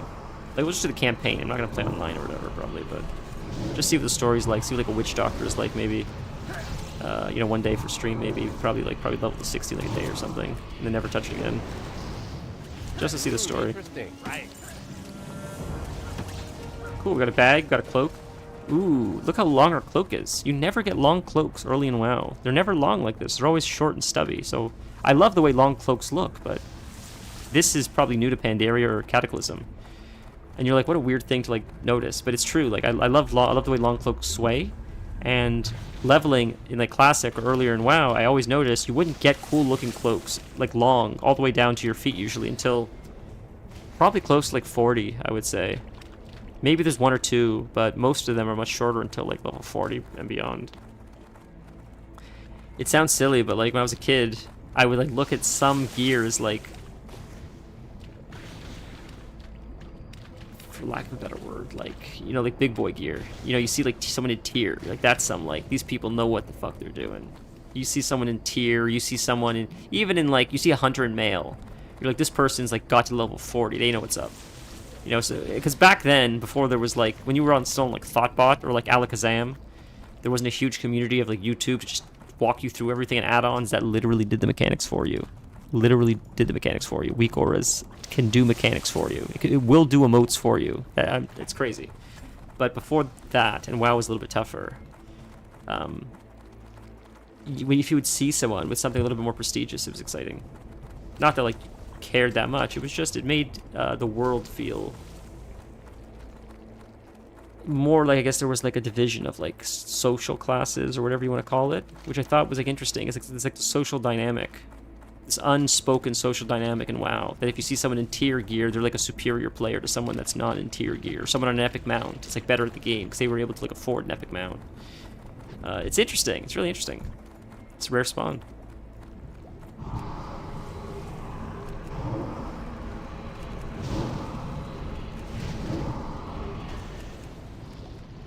I remember playing WoW when I was quite young and seeing people on epic mounts and seeing people on like special mounts. You see someone like a raptor mount or like a tiger mount, and you'd be like, oh wow, like that's really prestigious. Those are really rare. You very rarely see, like, we've gotten so many bags. How lucky are we? We've gotten 3 bags now. 1 from a quest, but if you would see someone on a raptor mount or a tiger mount from like Zul'Gurub, especially if it was the opposite faction, because like normally the Horde would not have access to cats and the Alliance would not have access to raptors. So if you see an Alliance gnome on like a raptor, you're like, damn, that's sick. Or an undead horse. And as a kid, I remember thinking like, wow, that's like, when you're riding around in that in Stormwind, people notice that more than they notice other mounts. It's like a status symbol. And I just think it's funny how our human brains that like think about like stuff like that transcend into video games as well. That's why people pay for stuff, right? People pay for flashy skins. It's like a little bit of like a status symbol to a degree. I just think it's interesting how like even in video games our brains still like seek that validation. Diablo is one of the worst defenders of that. Not that there's anything wrong with it, but I just Diablo was like so pay to play flashy. It's like, if you pay for this, you'll get the flashiest shit, you'll have wings, everybody will notice you, you'll be glowing. And then if you don't pay for anything in Diablo, it's just a lot of cool armor, but there's no comparison. Like, they put 90% of the effort into the pay stuff, and it's expensive, man. You don't really get to see your character that much in Diablo, so I'm shocked at how expensive it is.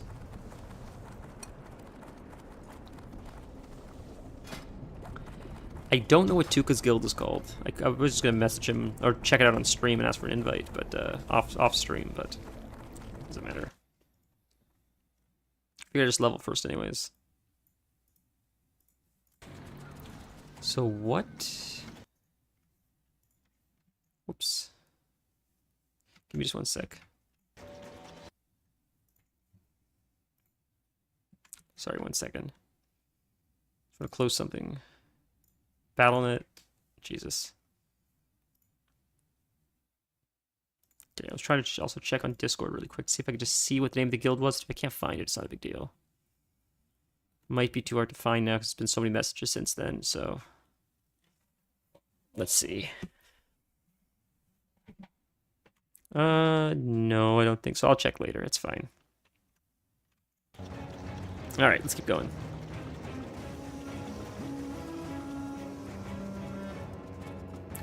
Looks like there's a quest here we haven't done yet. I don't know what it is. We'll hand these in for the meantime. Hey, be seeing Turn you. these on, it's getting too dark.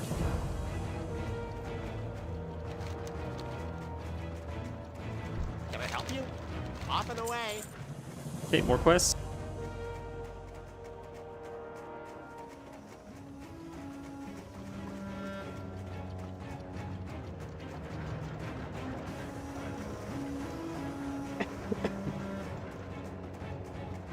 Sorry, I didn't mute that time. I'm trying to mute my cough. But...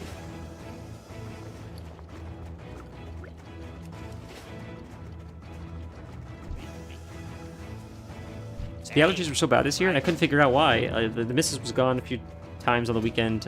You know, every other weekend she was like visiting family or stuff during the summer, and I'm home taking care of the cat. And I noticed the past few weekends, like my allergies are so bad. And I was telling her it's the worst it's ever been.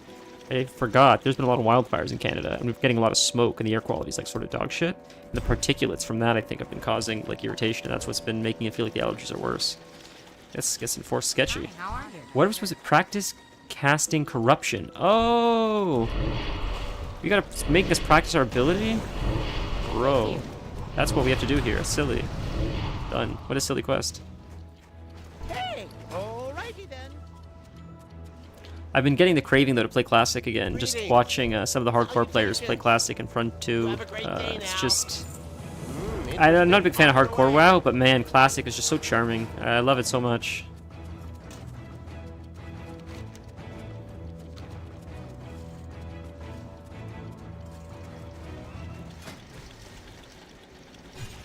But I've also been getting the craving for, it's the best set in the game, by the way. The greatest set of all time. I've been craving Elden Ring again. So I sort of like looking at it like once we move, I'll reward myself with like an Elden Ring playthrough. We'll do a caster build. If you guys have any, I can't promise that I'm going to go with this. I can't promise that I will like follow what you send, but I know nothing about casting. I know there's like a few different types of schools of magic. I don't entirely know how it works. I think there's like faith, there's intelligence, there's arcane.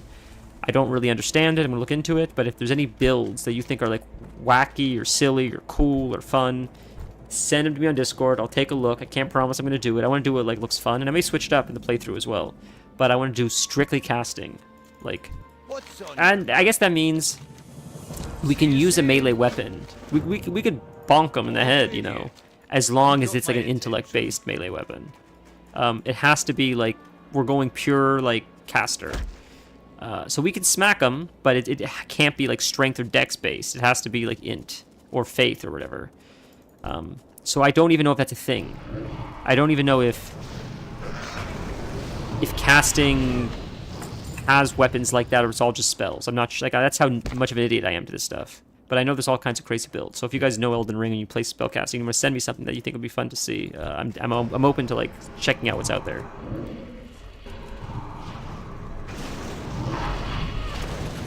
I was sort of also looking up Baldur's Gate playthroughs because I think I couldn't decide if I wanted to do an evil playthrough first or I wanted to do a... I can never remember what the hell it's called. The evil playthrough, which... Dark Urge. I don't know if I want to do Dark Urge or like an evil playthrough. And what's the difference? The difference is a Dark Urge is a little more scripted, I think. I think you're a little bit more like murderous, more evil. When I say evil playthrough, I mean like lying, cheating, not necessarily killing innocent people. Just sort of like manipulating, maybe siding with the bad guys sometimes, maybe pickpocketing people. You know, the first time we played Baldur's Gate, and I was a novice, I made a lot of mistakes. I rushed through it. I just sort of wanted to understand what the hell was going on with the game. By the time I made it to the end, I had a much greater understanding. Thanks to Stand on Head, thanks to Torin, thanks to Health, Justin. Like, a lot of these people were kind and really gave me a lot of help as we were playing the game. So I'd love the opportunity to play again from a different like perspective of like being evil or murderous and going in now with the knowledge of how the game actually works. So I don't fumble all the way to Act 3 and then say, oh, now it clicked. Because I feel like I wasted a lot of opportunity with that game. So it'd be fun to rediscover it. And I feel like if you do like an evil playthrough, what I mean by that is like, let's say we play as like a rogue and we're just manipulative and we lie about things to some people and we pickpocket before we get into fights. We kill certain NPCs just because I don't like what they said. But then at the same time, we have a bit of a heart. Maybe we do the right thing. We don't kill children. I don't have hard rules, but I'm just saying, like, that would be our evil playthrough. We're like, you know, so maybe I don't like someone's tone. I'll lie to them about something, or I'll like pickpocket them. But like, you still have a heart. You still help kids. But then if you do the murderous playthrough, when we do that one, the Dark Urge, that is killing as many NPCs as I can kill, pretty much. It's just balls to the wall chaos. I want that one to be as chaotic as possible. That's why I feel like if we do a more reined-in playthrough first, I was thinking, like the evil playthrough as a rogue, then we can choose when we want to be like evil, and we can rein it in, and then we can choose when we want to like see conversations, when we want to see dialogue options, different fight scenarios, different perspectives. Because I think that would be cool too. I think just killing everything, I think would get not be as exciting as like, Watch your back. Safe can we travels. turn Gale evil? What happens if Gale like? Watch your back. I don't know if he can be evil or not, but I thought someone said that Gale is neutral and you can make him whatever you want, but I could be wrong. But I'm curious. I've never seen this stuff, so.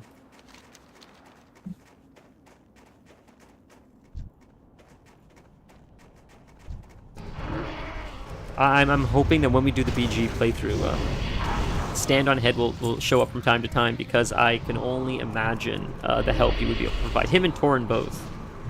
As much as I've now learned about the game, there's still a lot of like questions I would have, and man, it's nice to have those two in your corner, because I got stuck on a lot of fights in our first playthrough, and Stand and Torin pretty much played the game. I just did what they told me to do. That's like literally what happened. It was tough. Some of those fights were tough. The ball, like Guardians or whatever, those were some really tough fights, and because of their builds and the things they told me to use, it for lack of a better word, trivialized it. Like, it, compared to what it was before, another rare spawn, huh? Sick, but he's bugged. Oh no. He's bugged. I can't get up there, so he's gonna keep evading. Yeah, you son of an onion. He's gonna stay bugged forever, unless I can fear him. If I can unlock fear, maybe I can get him to move. I don't have fear yet, though. Can he hit me? He can't hit me. I need to get into a spot where he could hit me.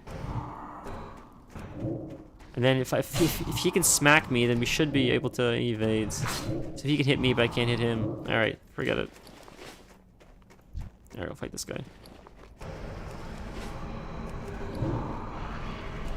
22-year-old game. Oh, WoW is, you mean?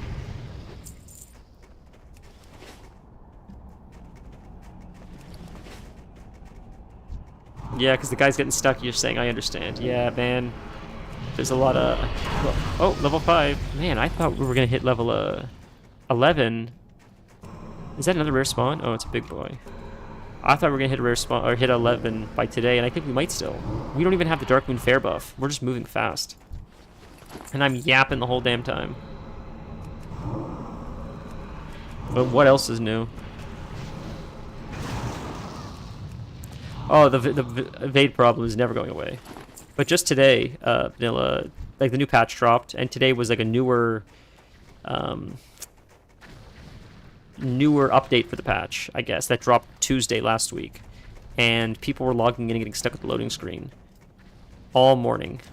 After, like, they said, we're down from this time to this time. And when it was up, people were still getting stuck, and people were complaining. And it happens every single Tuesday. Even when there's not, like, a big patch like today, or, you know, an update. It's just, it's been, people make jokes, I took work off today, like, oh, you took work off on a Tuesday, why would you do that? It's been like this for 20 years. It's just, it's expected at this point, I think. That's where the small indie company meme came from. You know, like, my friends say to me all the time, I'll complain about something in WoW, they're like, small indie company, because it's silly. The stuff they get away with is silly. And we still play it, and I still love it, but, like, come on, guys, there's just so many, like, so many things that are so glaringly obvious that you can fix, and I feel like it's a few hours of work at most, and it's like a permanent fix, I would hope.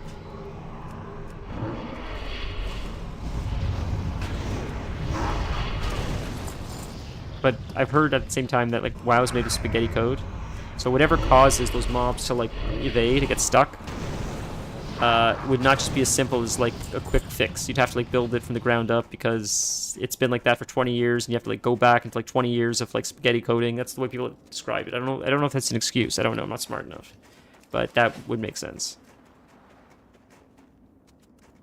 Hi. That's why there's been talk, and it's all speculation, and to be fair, this has been talked about for 100 years now, that WoW 2, supposedly, like, we're leading towards WoW 2, because then you're sort of rebuilding it fresh from the ground up. It's like a brand new foundation. You're running WoW on, like, I don't know if it's a new engine, I don't know what the word is, but it's a clean slate. You're not taking the old bones of classic WoW and then building on top of that. You're just taking the idea of WoW and starting sort of fresh with like new technology, but that's been speculated for a very long time. And I'll say now more than ever, it seems potentially possible. With Crits Metzen being back and all these 3 new expansions that are coming out in succession to sort of wrap up whatever's going on. It seems like they're trying to make the game sort of come to a close with the intention of like transitioning to something else, but that could be major copium, and I wouldn't be surprised if it was. When The War Within came out, I had 30 FPS in a Mythic Raid on a $3,500 PC. You're not wrong, Vanilla. Well, I've heard that WoW's biggest problem is the way it was like... I'm speaking things I don't understand. But I heard people complaining that like it uses, because of the way it was designed, it uses more memory than it needs to nowadays. Nowadays, games that are way more intense use way less memory. But because WoW is built upon the 20-year-old like tech or whatever, they never changed it. So it's still using like outdated technology that's like sucking way more memory or leaking memory or something. It like leaks memory or something. And they've just never fixed it. So every X-Pack that comes out, they just encounter the same issue every time because it's an issue that's been in existence for like 20 years that they've just never fixed. And they keep trying to maybe fix it partially, but it never fully gets fixed, so something eventually leaks again. I don't know, though. I mean, I've heard this over and over again, and I'm just repeating what I've heard. I don't know how true it is or what any of it means. Like, I have a small, rough idea, but, you know, I don't know.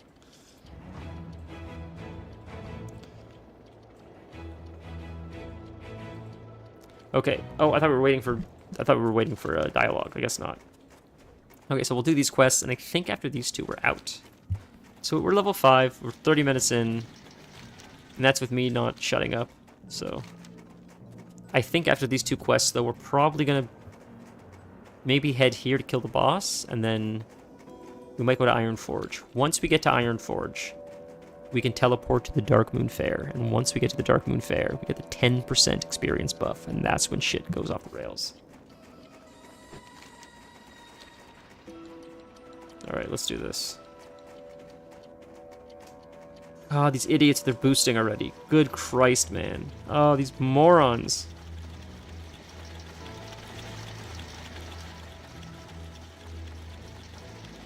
The game engine is not possible using max PC potential. Why is that? Is that just like bad coding or whatever the word is on their part? They just like design it poorly?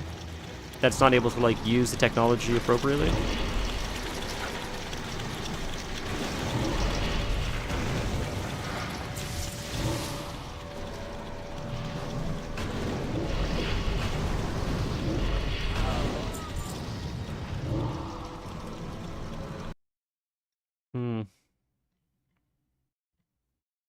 What's the name of the guild? Horsemen? Is that the name of the guild? Is it Horsemen?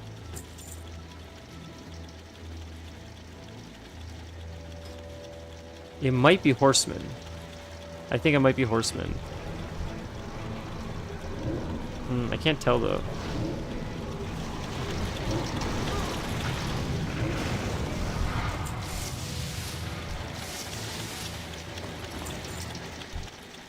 Okay, and we destroy these tanks? Oh, I see. We throw the bombs at the tanks, it looks like. I see. Easy. Once I level this character or my hunter's actually level like 80 or something, so it'll be probably easier to level her, but she's on another server. So once I level that character, I can probably get BOA gear, bind on account, which gives us like a 10% experience bonus. So that would probably help this character level up even faster once I get that. But at the same time that I could level up that hunter, I could just work on leveling this character. So I don't know. I'd like a hunter as well eventually. What stinks is, first off, there's no melee hunter. That's unfortunate, because I have my Rock Dalar. So I could transmog it, but I can't use the damn thing because you can't play melee hunters. So I just have it. It sucks. But you can't be gnome hunters either, man. Imagine being Nolly the gnome and having to play a Night Elf hunter. What is that? I have a Night Elf hunter because in Classic, it's all there was. Like, these hunters are from Classic. That's how old these hunters are. And then Classic became Mists of Pandaria, so that's why I have hunters now. Designed for older PCs. WoW still mostly uses one CPU core, no matter how many cores your CPU has. I see. Okay, I think that's what some people were complaining about. It was that sounds about right. It was something like that. People were saying that like the game would have to be rebuilt from the ground up, and like they don't even know how they would do that at this point. I think they've even admitted that themselves. They wouldn't even know how to rebuild the entire thing exactly one-to-one from the ground up. I guess without breaking it, I guess, because of like how it was built. I think one of the guys that made WoW, I think this was a quote, or roughly, loosely, in one of the books of the original devs of WoW. I think he wrote a book not long ago, and someone took from that book that they said something like we wouldn't even know like where to begin. And that's, I believe that to be true. He doesn't work at Blizzard anymore, so maybe he doesn't know what he's talking about, but that would make sense to me. Based on how things have been, like in previous patches, it seems like that's sort of the case. Like it's built on a janky foundation, and it's never been fixed, and it's been 20 years, and it's sort of like the mentality is like, the next team will figure it out. It's not our problem. As long as it doesn't crash while I'm here, until I retire, it's not my problem. It seems that way, but who knows? Like the DDoS thing is crazy. I watch a lot of hardcore WoW, and recently, a few people, I mean not a few people, quite a few people have lost their characters because the entire server disconnected. And Blizzard keeps saying, it's client-side, it's client-side. It's like the problem is, though, you have a whole bunch of streamers all streaming simultaneously, all in separate zones, and they all crash simultaneously. And then the whole server complains about crashing as well. But you can't say it's someone's internet when you have people all over the world simultaneously crashing at the same time. In different parts of the game, not all in the same instance either. And plus the whole server, everybody on the server, like, we just go down, the whole servers go down. And when it says world server down, it just, I mean, Diablo has a lot of disconnects too. And it just seems like you can't have, the idea of having hardcore in that is insane already, in my opinion. But having the hard stance of like, we're never resurrecting no matter what, only works if you have stable servers. Like, the amount of times the servers have been quote-unquote DDoSed, and maybe it is DDoS, that hurt my back so much, it's just, it's ridiculous. Like, to have that confident response of, like, we do not resurrect, that's what the point of hardcore is, makes sense if your servers don't crash, like, regularly. They've probably crashed, is not an exaggeration, in the year 2025 alone. Is it fair to say probably 10 times? I would imagine 10 hardcore crashes at least from January till now. It's been a lot. It's been a lot of like DDoS attacks or lag spikes or crashes, which is way too many. It's crazy. So it's silly like that they're so confident when they say that we don't resurrect no matter what. When the amount of deaths that have happened for like silly reasons like that, and God, we're just so rambly today, but I think OnlyFans was a net benefit for WoW as a whole. I think what OnlyFans did, as far as exposure for the game, How are you? was good. And I understand that, like, the degenerate WoW players, much like myself, don't want, like, normies playing their game, because, like, these people come, they don't know anything, they're new, they're flooding in, they're, like, fair-weather fans, we've been here for 20 years. But I think those fair-weather fans that come because it's popular and trending on TikTok right now, maybe if 1,000 of them come, maybe only 100 of them stick. But those 100 will be like lifelong WoW players. And every time that happens, that the game gains a bump in popularity for a few months, hopefully you get more players to stick permanently. And that gives it a foundation of community, which prolongs the life of the game as a whole. So while like sometimes it may be annoying for some people to jump on a trend because the game is trendy, I think for the most part, anytime a game can get in the spotlight, it's a net benefit for the entire game, the community as a whole. More money, right? More, if they get more money, that means they could probably hopefully get better development or put more resources back into the game. So where am I going with all this? OnlyFans made WoW blow up a little bit, made hardcore blow up a little bit. Then when the servers crashed because of the DDoS problems, people blame OnlyFans or the streamers, or they're harassing these specific players that I watch it. Like, I watch a stream and you can see the messages coming in. And it's created this precedent that any time a DDoS happens, it's because of like these like streamer guilds, which is not true. It happens all the time. Like all the time. Happens EU as well. Like it just, the whole thing, it's just a mess. It really is. It's strange. Keep your feet on the ground. this like group of hardcore players that, How are you? and I see it all the time because I watch a lot of hardcore WoW on Twitch that are just so like they come into chat and just say such mean things See you soon. to these streamers that are playing hardcore WoW, like you guys are the reason our server's crashing, stuff like that, and much worse. You know, that's very benign. It's much worse than that. But they don't understand, I think, that like hardcore would barely exist. I think if it wasn't for a lot of these like streamers that like propped it up, it became way more relevant than it ever should have been, even by WoW standards, because it became so popular and so many people brought their communities to WoW and OnlyFans. So I don't know. I think it's strange to have that mentality, like that old man yells at cloud mentality about hardcore or about the streamers, because they're the reason that your hardcore really exists. I don't know how many resources Blizzard would put into it if it wasn't like that, personally.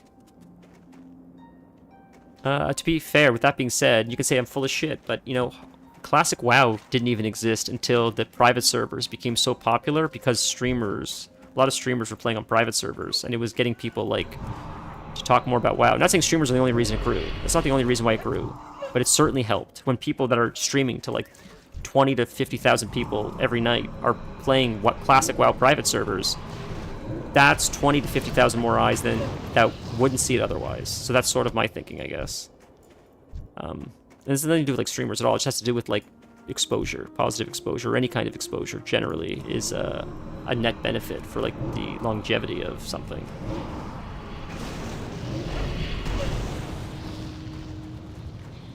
Streamers are the reason the game is alive. I would agree with that. I would certainly agree with that. Streamers have really carried WoW for a long time, especially like in the earlier days.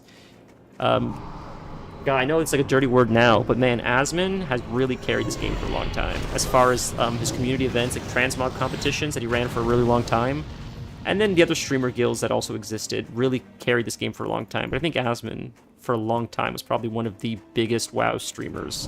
Him and S-Fan, probably. And their community events got a lot of people to show up. A lot of people to show up. It was crazy. He would crash servers when they would do some events, because too many people would show up to a zone and the servers would crash. I think he got in trouble with Blizzard once, where he's like, you can't... I don't remember what he did. He did something to test something, and I think it crashed, and Blizzard got mad at him. It was crazy. It's fun, though, right? Isn't it fun, like, seeing these community events, like... So I think you just gotta kill these. What I'm looking for is, like, to highlight the boar. It says, like, he drops the meat, but Mists of Pandaria doesn't have that yet. Where we're, like, in retail WoW, if you're on a quest where you need to, like, kill wolves, as you highlight the wolf, it'll say 2 out of 3 wolves killed. But it doesn't say that here. I'm sure I could download an add-on. But, because it doesn't tell me what I need to kill, I had to think for a second. What are we doing? Because it says the quest is here, but I don't see anything. Like, I don't see the quest objective on the mobs. That's a huge quality of life thing they added. It's being able to see, like, when you highlight a mob, the quest objective, to me at least, was a huge improvement. I do sincerely appreciate them thinking to add that. It just makes the questing a little bit easier, I guess. A huge quality of life improvement. It doesn't change too much of the game.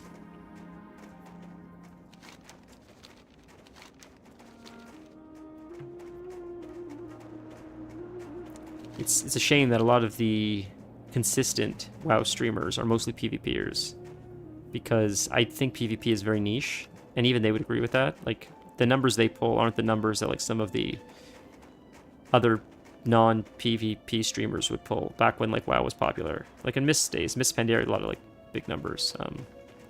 So I think it's hard to like get a lot of hype or like community events, other than like maybe they're doing it with like 5,000 people or whatever, which is exciting, but it's not the same as like, you know, 20,000 or more. Oh, I have to buy the thing from this guy. That's why. I'm like, what is the quest here? But I forgot you buy the drink from the bartender. How are you? Honestly, it feels like Overwatch 2 is a little bit carried by streamers still, because I thought Marvel Rivals made Overwatch take a big hit, but I heard recently that Marvel Rivals is actually in a decline now as well. Be good. It seems like there's a lot of hero shooters coming out. They're all like competing for the same space, right? Overwatch, I think, was the king for a long time, and as they continue to make changes that I think pissed some people off. Ironforge? Ironforge. As they made changes to piss some people off, I think it put a bad taste in some people's mouth. They transitioned to other games. I think Overwatch was sort of like the only of its kind at the time. I'm sure there were other hero shooters, but Overwatch had a polish that nothing else really had. But it seems like Marvel Rivals is not one-to-one Overwatch, but it certainly can fill the same void that people disgruntled with Overwatch can transition. And it feels a little bit easier than transitioning to other games. So I understand why that took some away from Overwatch, but now there's even more games that are coming out that look similar, but also different. Where maybe people are like, well, is it really the characters that I like in Overwatch, or is it just the idea of a hero shooter? And I think people will start fragmenting to all these other hero shooters. Because I think it's a very popular genre. I don't think it's going away anytime soon. I think it's going to be a staple, probably for a very long time.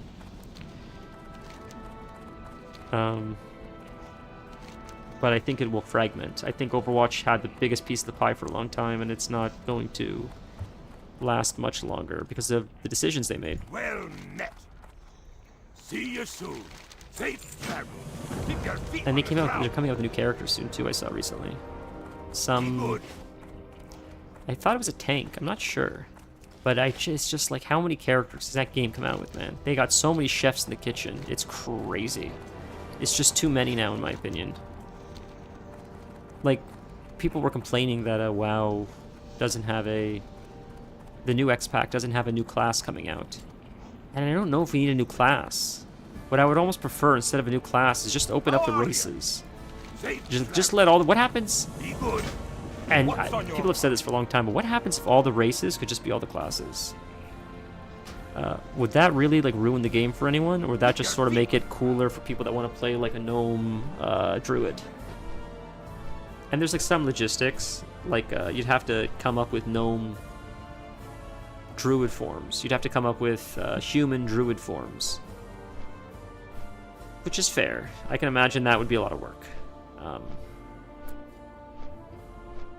But would it be as much work as coming out with the whole new like race of the dragons and their weird specs? I just don't know. I don't know if it would have been more popular to come out with the dragon race with the 2 weird dragon specs, maybe the 3rd dragon spec now that exists, or just say, hey guys, we've opened up all the races to all the classes, so you could just be whatever you want. And look at all these new forms we have. You can be like a rabbit travel form for gnomes. You could be like a wolf travel form for humans. I think that would have been more well received, because I don't know how many people play the dragons.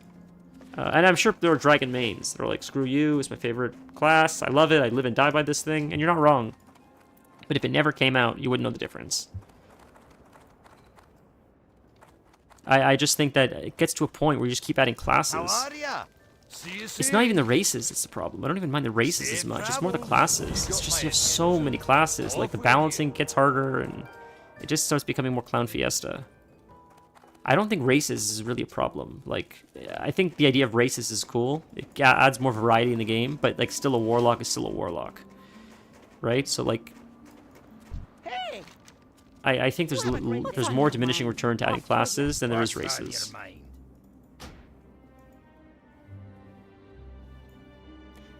your mind? Where do we have to go? So the Shimmerweed we need. Damn it. Okay, you know what? Let's go to... Is Darkwind Fair still up? Off with you. It's still up. Let's... Here there. We can fly to Stormwind from here, can't we? You got Am my I crazy? attention. Should we just keep going?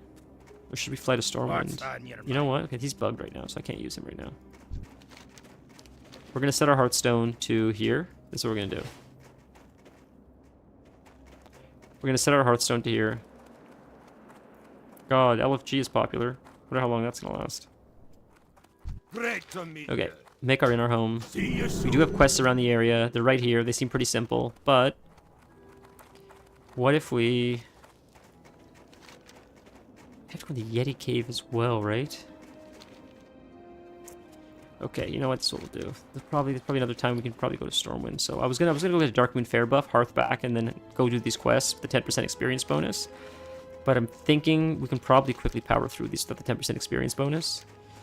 just to quickly get this zone over with. And then when we finish Keranos, we can fly to Goldshire or Stormwind, visit the Darkmoon Fair, get the 10% experience bonus, and then just quest in the human zone.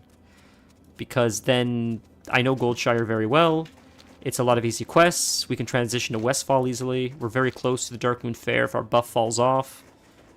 It seems like a pretty good plan. Pretty good.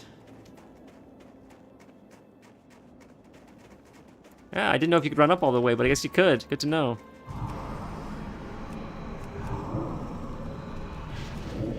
Damn, man. Hit rating again, huh? Yeah, I gotta say, I'm craving Classic again. Classic Hunter. I love Classic Hunter so much. It's so much fun to play. But, I have to play it by myself. Yeah, I don't know if I want to do that. Like, I can't raid. I can't raid, unfortunately. If I could raid, I'd still raid with my wonderful guild on Season of Discovery. I log on from time to time. I haven't spoken to them in so long. And I log on from time to time to see them, and I always seem to miss them. I think 'cause I'm on in like weird hours sometimes. But I should try to see them again. It's been a while.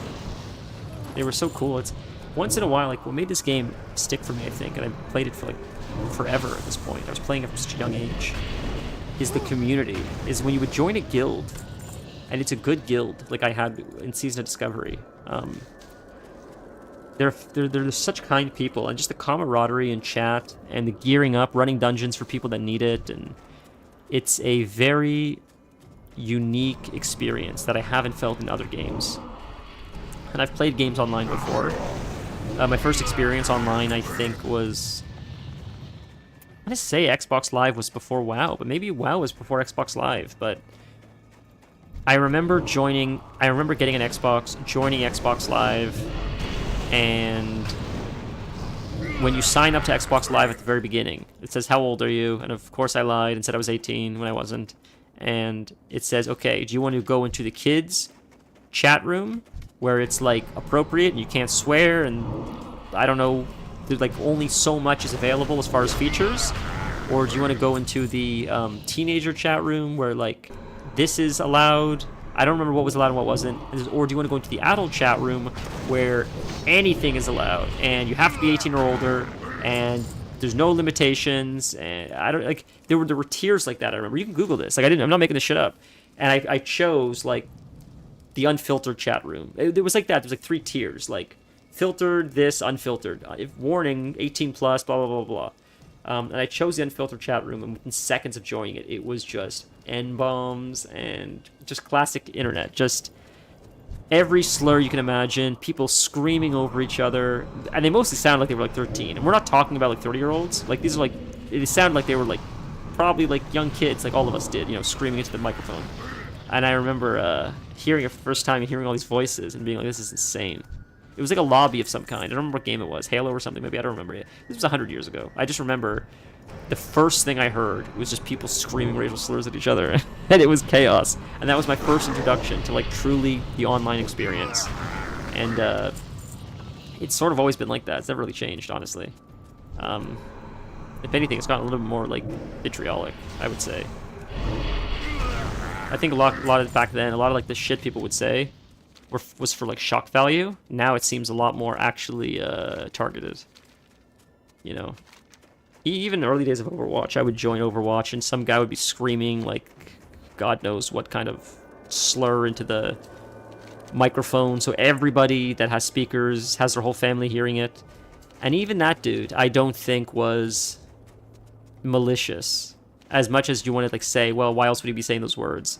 I think he's just a troll. I think he was just being a shit disturber, because he wasn't really targeting anyone specifically. He was just trying to just make like chaos, I guess, for lack of a better word, which to me just still doesn't seem as like bad or evil as these like targeted attacks when you don't like what someone says, so you try to like have their like privacy taken away, and you know their family is fearful because people are sending shit to their house. That seems like way too common now. It happens on Twitter all the time, and way more like evil, I guess, than that stupid kid that was just saying stupid shit on Xbox Live.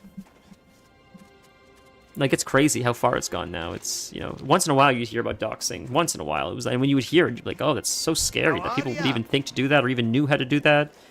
And now it's become so commonplace that it's rather unfortunate. But I think it's partially, like, I think it's partially fault of, whoops. For lack of a better word, these government organizations that don't seem, in my opinion, to be as harsh. They don't deliver as harsh penalties as I feel they should for this kind of behavior. If you're, like, potentially putting someone's life at risk, I feel like the charges associated with that should be much steeper than generally the slap on the wrist people get.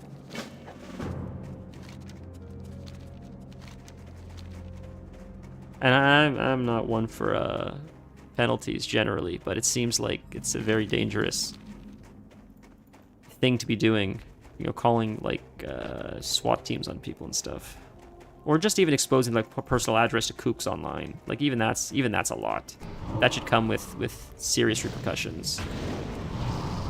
I keep trying to cast Immolate. I don't have Immolate yet. I keep wanting to cast Immolate, like because I always open with Immolate because Immolate's not an instant cast. So I cast Immolate to open up on them, so you can apply the Immolate, and then I hit him with a Corruption and an Agony. And I don't have Agony, and I don't have Immolate. And if I remember correctly in Classic, and I could be wrong, but I'm pretty sure Immolate is one of the first abilities you get.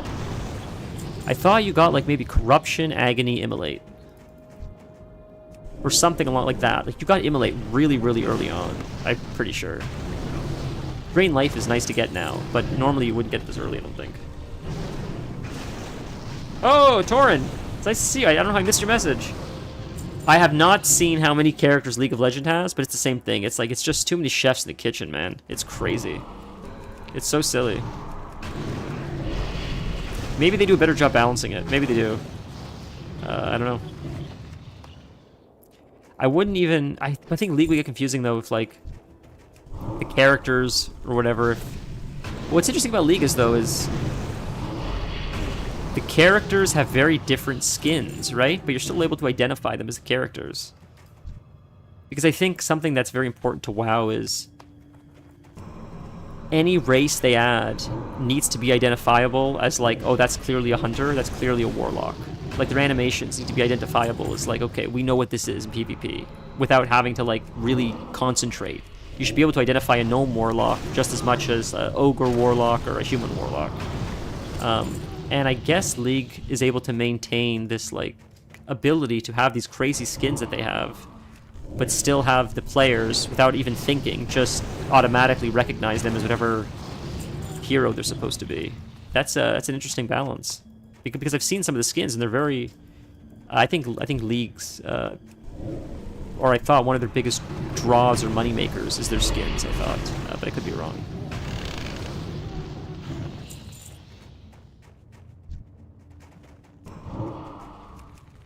I think League of Legends is free to play, but I know a lot of people invest heavily in some of the skins. And I thought there was a skin that came out recently that was like a couple $100 that some people were like shocked at. Why would you release a skin so expensive? But I think a lot of people bought it.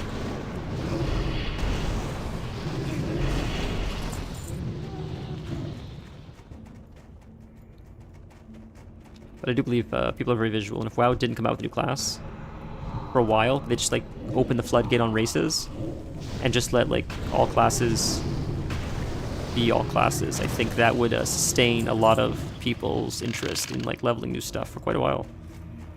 Because people that have been like a human warrior for, well, it's a bad example. Everything could be a warrior. People that were, I'll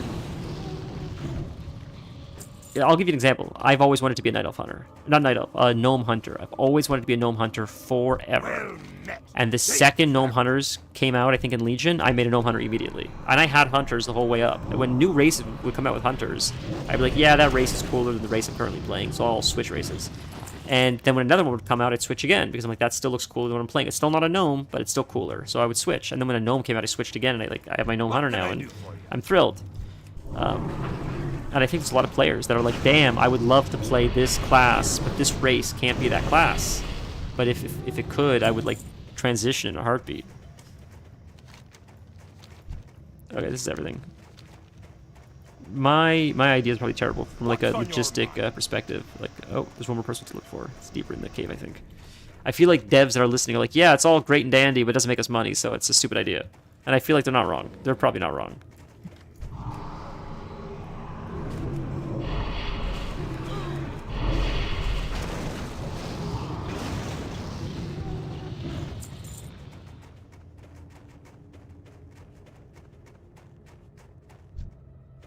There's one more guy looks like we should talk to, and I think we're going the wrong way, though. I think we'll try going down this way, because that's the entrance of the cave, so we're going to go this way instead. I didn't realize there's one extra guy we have to talk to. Is that who we have to talk to? He's right there. I'm dumb. He's right there all along. At least we're getting good XP in here. Mists is fun. It'll be a lot of fun to cast while moving. We get what's called, I can't open it up yet because we don't have talents yet, but it's called the Gift of Killed Jaden. We get it at level 90. I've spoken about this on stream before, but you can cast while moving as a warlock. It is a destruction warlock specifically. It is insane. Absolutely insane. This X-Pack, warlocks are better at kiting than mages. Or AoE farming, I would say. Warlocks are better at AoE farming than mages in this X-Pack because of the Gift of Killed Jaden. And mages may challenge me on that, but like, man, I'm telling you, like, warlocks have better self-sustainability as far as self-healing. The self-shields you get are absolutely insane. Being able to cast Rain of Fire while running is insane. I don't think Rain of Fire uses soul shards in this X-Pack. I'm pretty sure it uses mana or nothing at all. I'm pretty sure mana, but like you never run out of mana. So you're just running, perpetually casting Rain of Fire forever, AoEing things to hold aggro on them, killing them slowly. We're going to die here. I just thought we'd just run our way out of here, but there's too many of them. We're definitely going to die unless you have a potion, which we do not. That's probably GG. I think we're actually safe. I lied. We're safe. We're only safe because we're so low level that the rate in which we run is faster than the mobs. See how we're outrunning them so easily? After level 10, I think, the mobs start running faster. When you're in the starting zone, the mobs run a lot slower until a certain point, and then it becomes harder to outrun them. So that's good to know.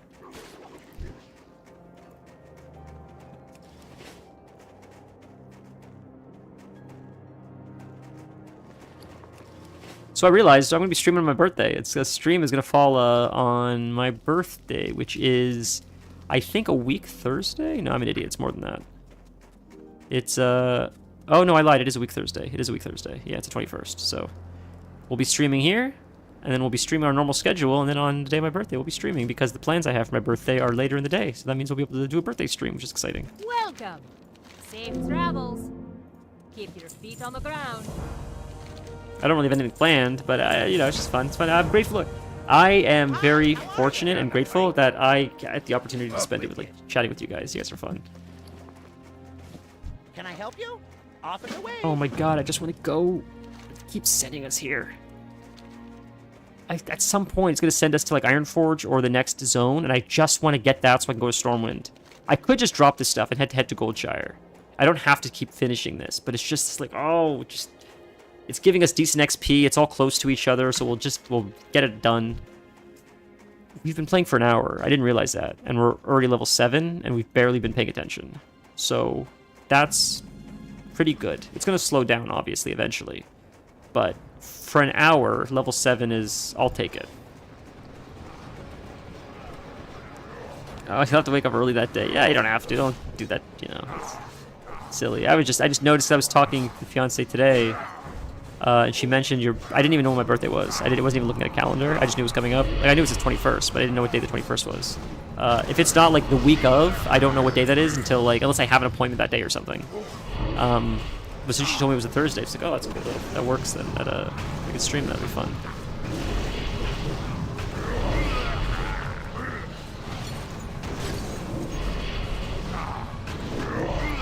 I was thinking, I keep having all these plans. I was telling her, I'm like, man, maybe like I'll get a pizza for my birthday would be nice. Like I'll order like a pizza or something, or I'll make like chocolate lava cake. I would love a chocolate lava cake for my birthday. She's like, stop planning your own birthday, Jesus Christ. But I don't know. I want like chocolate lava cake sounds nice, and I'll bake it for myself. Fuck it. It's hard to find a decent one. You can go to some places to find it, but finding a decent chocolate lava cake is harder than you think. Lots of places sell it. That doesn't mean it's good. You know, there's a big difference there. Not saying mine is the best, but like the pizza... Oh, we got our Voidwalker. Sick. the pizza that I make at home with my homemade sourdough crust is better than a majority of the pizzas that I get when I'm out, including Domino's. I had Domino's a couple weeks ago, and it was not bad, but it still didn't taste as good, in my opinion, as my stuff. Not to say that I'm so good at it, it's to say that the quality in which a lot of places sell it is fairly low. That even some idiot chef at home that barely knows what he's doing can still make a half-decent tasting pizza. Since COVID, a lot of the pizza joints that I really like closed. And a lot of the ones that I've tried that have opened up recently, in my opinion, are using like super low quality, inferior ingredients. The sauce is too sweet. The cheese is barely baked. I mean, it's raw. It's gross. The dough is raw. The cheese is raw. It's just not how I eat pizza. So I became self-sufficient out of necessity. And what I learned is, even if you suck at cooking or baking, as long as you follow it for the most part, if you just follow the recipe to a T, you'd be surprised with how good it turns out. And it'll give you a false sense of confidence that you're better than you are. Because the reason why the recipe is a recipe is if you follow it, no matter how stupid you are, it still turns out pretty good. And it's shown me, okay, like it's just follow the tomes. Like I don't have to understand the magic, just follow whatever the mages said in the tomes, and as long as you do the spell correctly, it always works. It doesn't blow up in your face. Like 90% of the time, it doesn't blow up in your face. Engineers, right? So they're both scouts. We gotta find more engineers. I think you have to kill some of these guys so the other guys spawn.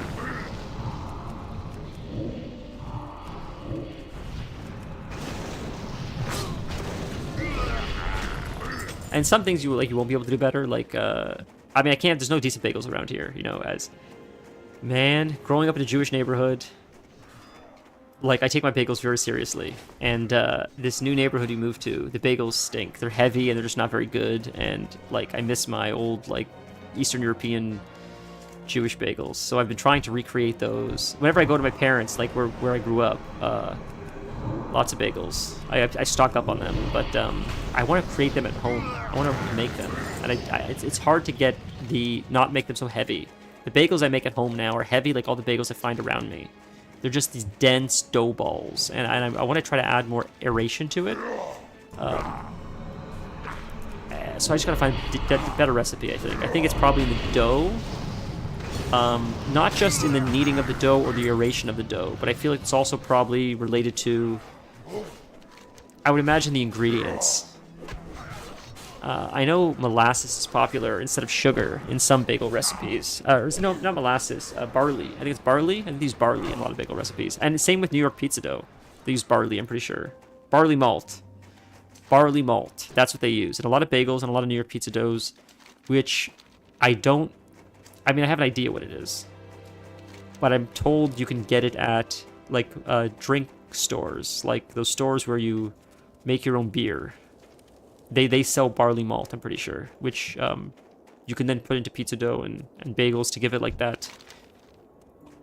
I don't know how to describe the flavor. I know what the flavor is. It's this, it's not smoky. I don't know. I don't know how to describe it. It's a flavor that I like, though. It's this, like, fuller undertone that it gives it this, like, oomph. It does give it character. It gives the dough character, for sure. Do we have to go to... Okay, that's not Iron Forge yet. I guess barley malt is like a flavoring agent for beer, I guess, or something.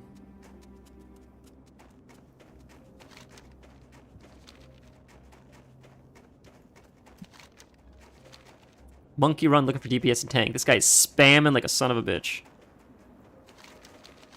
But yeah, I keep upping the quality of the pizza. It's a lot of fun. It's fun to pick one thing you really like and just keep making it over and over again and trying to, like, add new ingredients. And I don't mean new ingredients like, what if you make pizza with pineapples on it this time? I mean, like, when you're talking about the dough, you're like, what if we use brown sugar instead of white sugar? Very good. What if we switch the sugar altogether and add honey instead? What if we use, like, pasteurized honey versus unpasteurized honey? What if we use, like, more water and less flour and it's a wetter dough and then we use honey as well? Like, that's what I mean. Like, just the little changes every time. Like, ooh, that works. That doesn't work. That I like. That's too stiff. You know, it's fun. I think it's a lot of fun. ultra safe personal launcher to deploy to Frost main retreat. Oh, that's this big thing you stand right here. And then it takes me to Frost main retreat, which is right over there.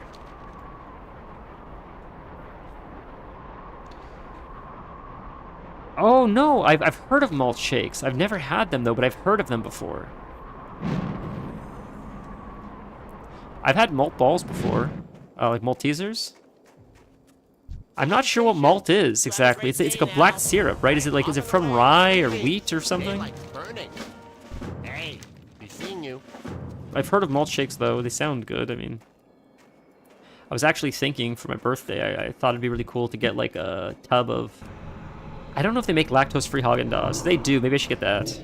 But I'm like, what if you get like a tub of lactose-free Haagen-Dazs, and then you just get throw ice in it, throw a little bit. But we get like, if I can find like lactose-free chocolate milk, which is sort of hard to find, and then just make milkshakes. The chocolate milkshake at home sounds so good. God, I very rarely have chocolate milkshakes, and when I do, and especially when it's not lactose-free, I am just destroyed for a week. But once in a while I'll do it. It's a nice treat.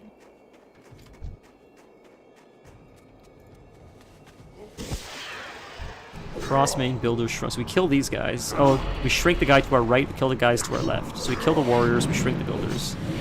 I don't have my demon out. I should summon my Voidwalker. Shit, he can tank for me.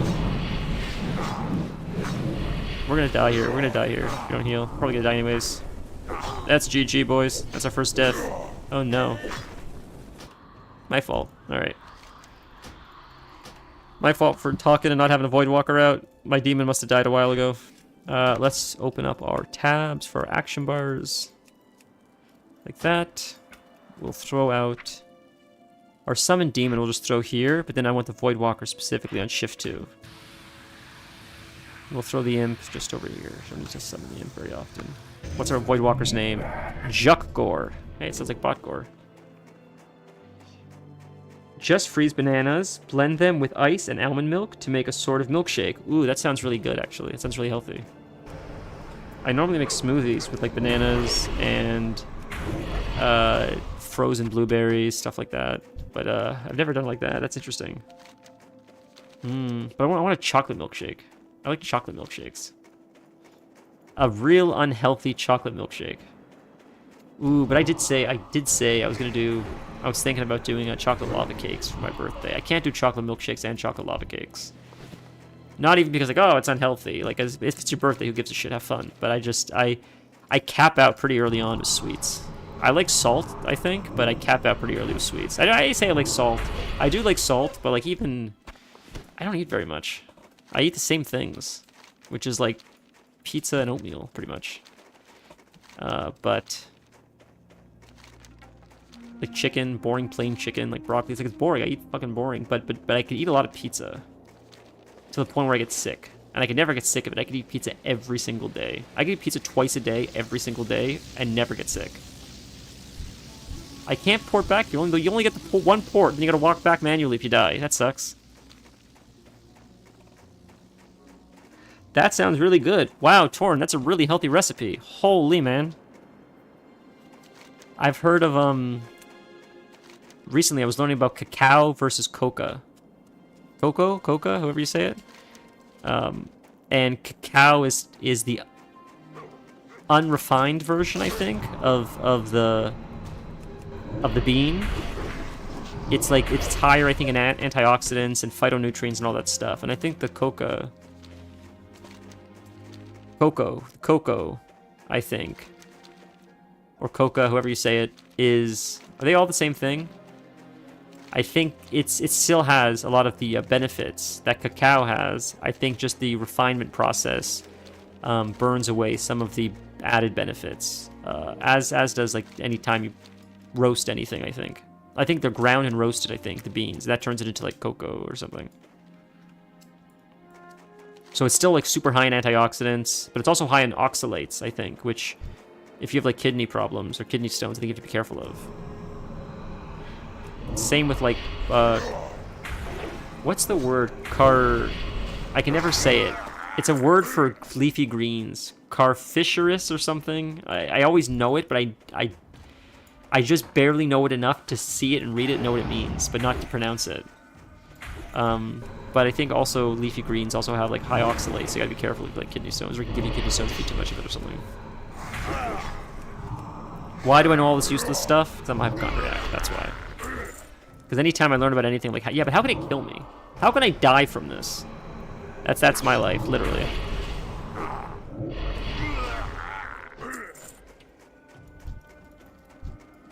Okay, we have to shrink this guy right here.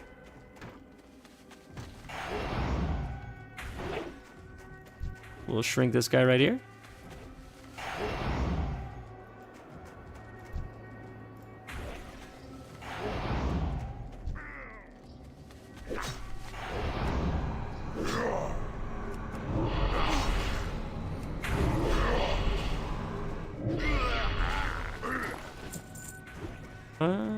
Is that it? Are we done? We just have to go to the southern... This guy's attacking everyone, man. We have to hand in a quest there. Did I miss a quest? No.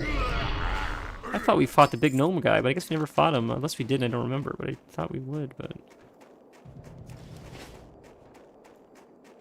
Here's one quest you hand in.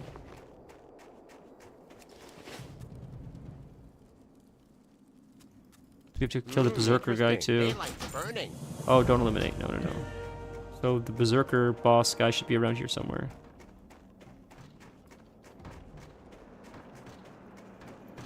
After we leave here, I just got to. I didn't realize what time it was. I got to quickly take something out of the fridge after.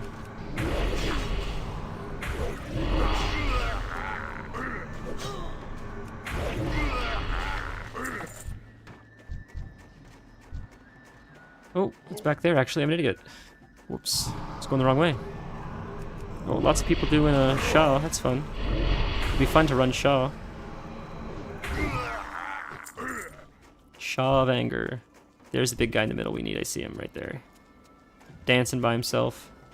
I think we shoot this gun. We gotta be closer to the middle, I think, to shoot it. Yeah. There's a lot of enemies around here, man. That's crazy. It's easy to die around here. We're in the jungle, baby. We're gonna die. Look at that. They just aggro onto you. That's crazy. If we didn't have a Void Walker, that'd be real sketchy. And our Void Walker's losing health right now, so... Holy man. Okay, let's just summon a new Juckgore. Wait not. Why not? May as well.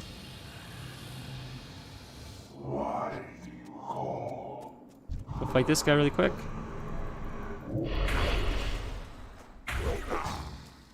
Where do I summon this thing? Is it? Oh, it's in this. It's in the tent, I think. Is it in the tent? Attack Southern Frostmane Retreat. Isn't that where we are? I thought... There it is. Oh, now it worked. Okay. Yeah, I was wondering. There we go. Alright, we'll kill this big guy, and then I'll be right back just a moment after. Will we get any other upgrades, I wonder? Not a whole lot. A lot of junk. Gotta sell stuff. Running out of bag space soon. Oh. It's almost dinner time, sweetie pie.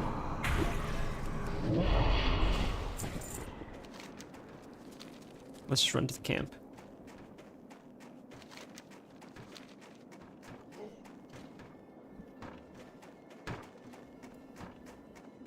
Oops. Kill this guy really quick. We'll run to the camp. Oh, nice. Crit. Crit really big there. That was lucky. Can I help you? Okay, I will be right back.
Sorry about that. Decided to feed the cat as well really quick, so it took a little bit longer. Okay, let's keep going. You have a great day now. You have a great day now, he says. That's so nice of him to say. Be seeing you. Another level. Level 9. Not bad. Hour 18 minutes for level 9. Now, if we were speedrunning it, we'd probably be able to do it much faster. We're also fairly slow class, but not bad at all. And if we went to Stormwind, like, this is not the fastest place to level. That's definitely for sure. What I saw is undead could be hunters and mists, so it's such a strange choice that you gave it to undead but not gnomes. It's so weird. I don't know why you waited so long to make gnome hunters. I'm excited. I'm hoping. I mean, I've heard a lot of talk of supposedly WoW Plus. I don't know exactly what WoW Plus entails, but I like the idea of it. I think of it sort of like what they always wanted to do with WoW Classic, but they didn't have the resources at the time. I keep hearing people talk about it. I don't know if it's actually going to be a thing or not, but it would be a cool idea to explore. Like, Season of Discovery was sort of like toying with that idea, I think. And I think it was well received. I'd like to think it was well received. I liked it a lot. We have a snowshoe rabbit? We don't. Let's buy a snowshoe rabbit. I just spent a lot of gold. I probably shouldn't have. That's okay. I'll make it back. It's easy. It's cheap. Great to meet you. I don't what else am I going to spend gold on? Right? There's like nothing else to spend gold on, really. What's on your mind? Keep your feet on the ground. Give me 1 second. I think my cat's about to throw up.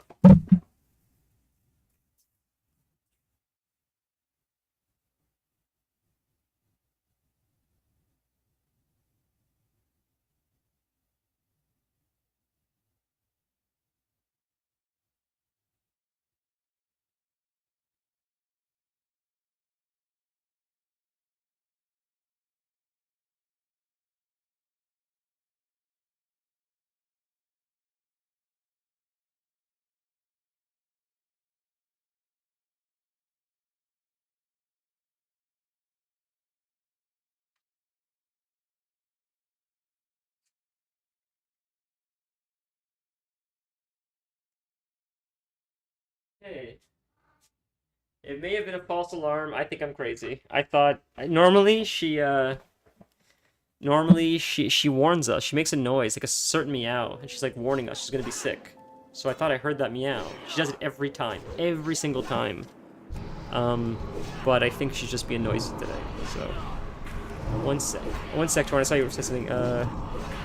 Gnomes are supposed to be the nerds of WoW. Yeah, I agree. That's why like wouldn't like Tinkerer or Hunter like make sense because they're like exploring, they're like searching the world, they're seeking out new knowledge. They're sort of like you could say like you could think of a hunter as like a dumb brute that just like kills animals, like wears their skins for a living, or you could think about it as like someone that tracks nature, someone that like sort of like a biologist or a scientist, and they're living amongst nature to like get closer to it and understand it. I guess I don't know. How are you? See you soon.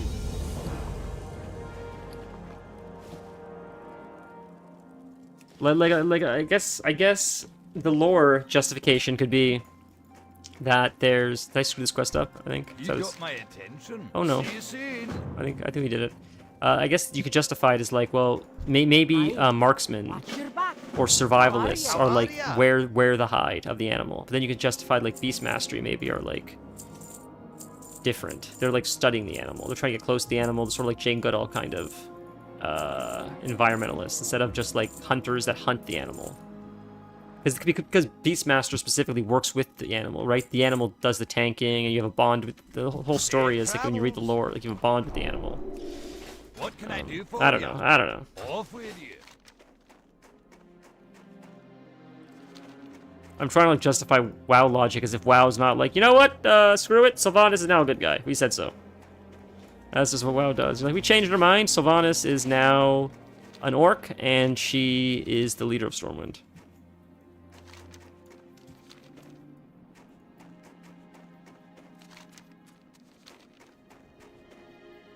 I think Chris Metzen even made that joke when they said he made a joke like, what sword? Well, I don't know what sword you're talking. Sword and Silithus. I don't know what you're talking about. Because he's just like, we're not going to address it. We're just going to move past it. I think he made that joke with this X-Pack. Like, it's this guy used to be an elite in Classic. This guy was a group quest. He was really hard to solo, but now he's like a non-elite, so he's easy to kill. And having Healthstones helped. But I just thought that was funny that like he even acknowledged like, yeah, we're just retconning that, not ever addressing that ever again.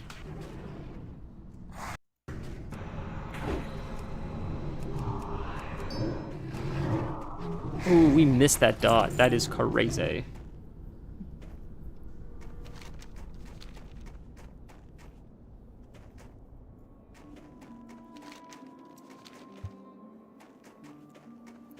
So we did a good portion of the things that needed to fix Red Dead Redemption. I'm going to do a few more things that were recommended, and we'll see. Then the problem is, though, I'm then still going to need to not just fix it, but then play it enough to see if it crashes on me. And then we'll know if it's stable enough to play on stream. So it's a lot of time. The time that I have between streams is so small that like everything has to align properly for me to not only be able to fix it, but also then play it for long enough to try to get it to crash. So it's not just like fixing it, it's like I then need more time to like just play it on end. And a lot of the time I'll have the game up in the background. Like I'll be like on WoW or Diablo, but I guess on like Red Dead, especially when I'm trying to get it to crash, I have to play it actively. Many times I'm in Diablo or Red Dead or WoW, I'll log in, I'll step away for 20 minutes, I'll sit down for like 2 to 5 minutes, I'll step away again for like 10 minutes, I'll sit down for like 2 minutes. So I'm online perpetually for like hours. But it's like I keep getting distracted, or I'm doing something, or I'm like doing the dishes. I'm like waiting for the dishes to dry for like 10 minutes. So like I come down, I'll do like a quick dungeon, I'll get back up. And Red Dead's not that kind of game. In order for me to get it to crash, I need to like play it like hard, really like, push it, and like try to do things and try to get it to crash for me. I don't want to like play it lightly. You got to really try to push it to try to get it to. And if it doesn't, then it's perfect, right? How do you recover these rams? Do you just kill the guys on the rams? I guess. I was trying to see like these rams that don't have anyone on them. Do you jump on them? But you can't jump on them, so maybe you have to kill the guys that.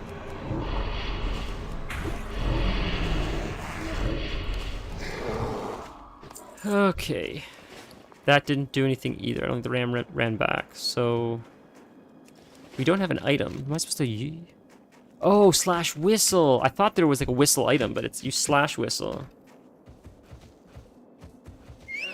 There you go. Boom. Go! Juck Gore.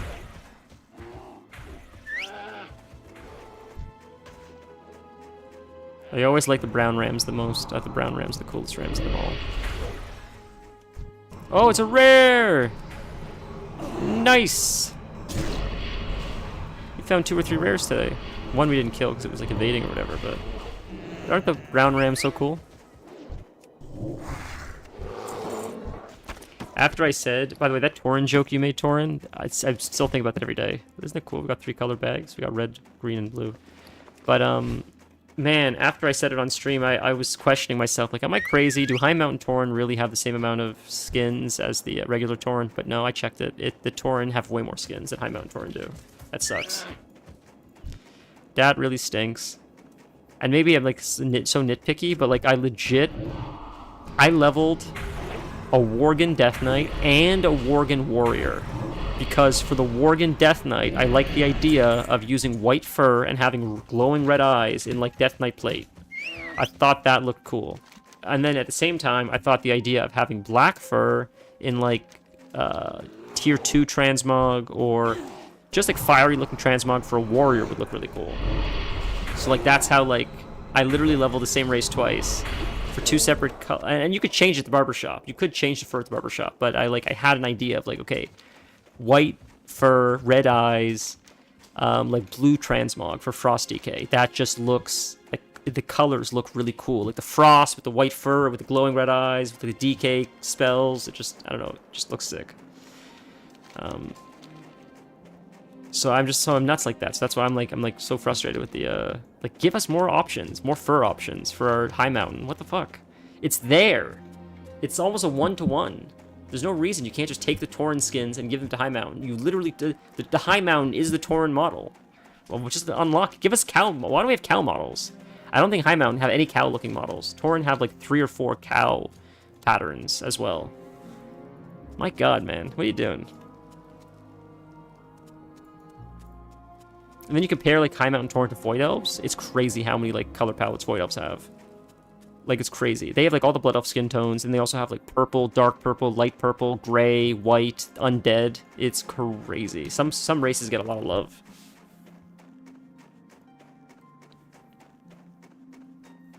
I'm all for, like, crazy customization options. That's why I like Baldur's Gate. I thought it was so awesome how much customization you get. You can customize absolutely everything. It's so sick, and I love it so much. What can I do for you?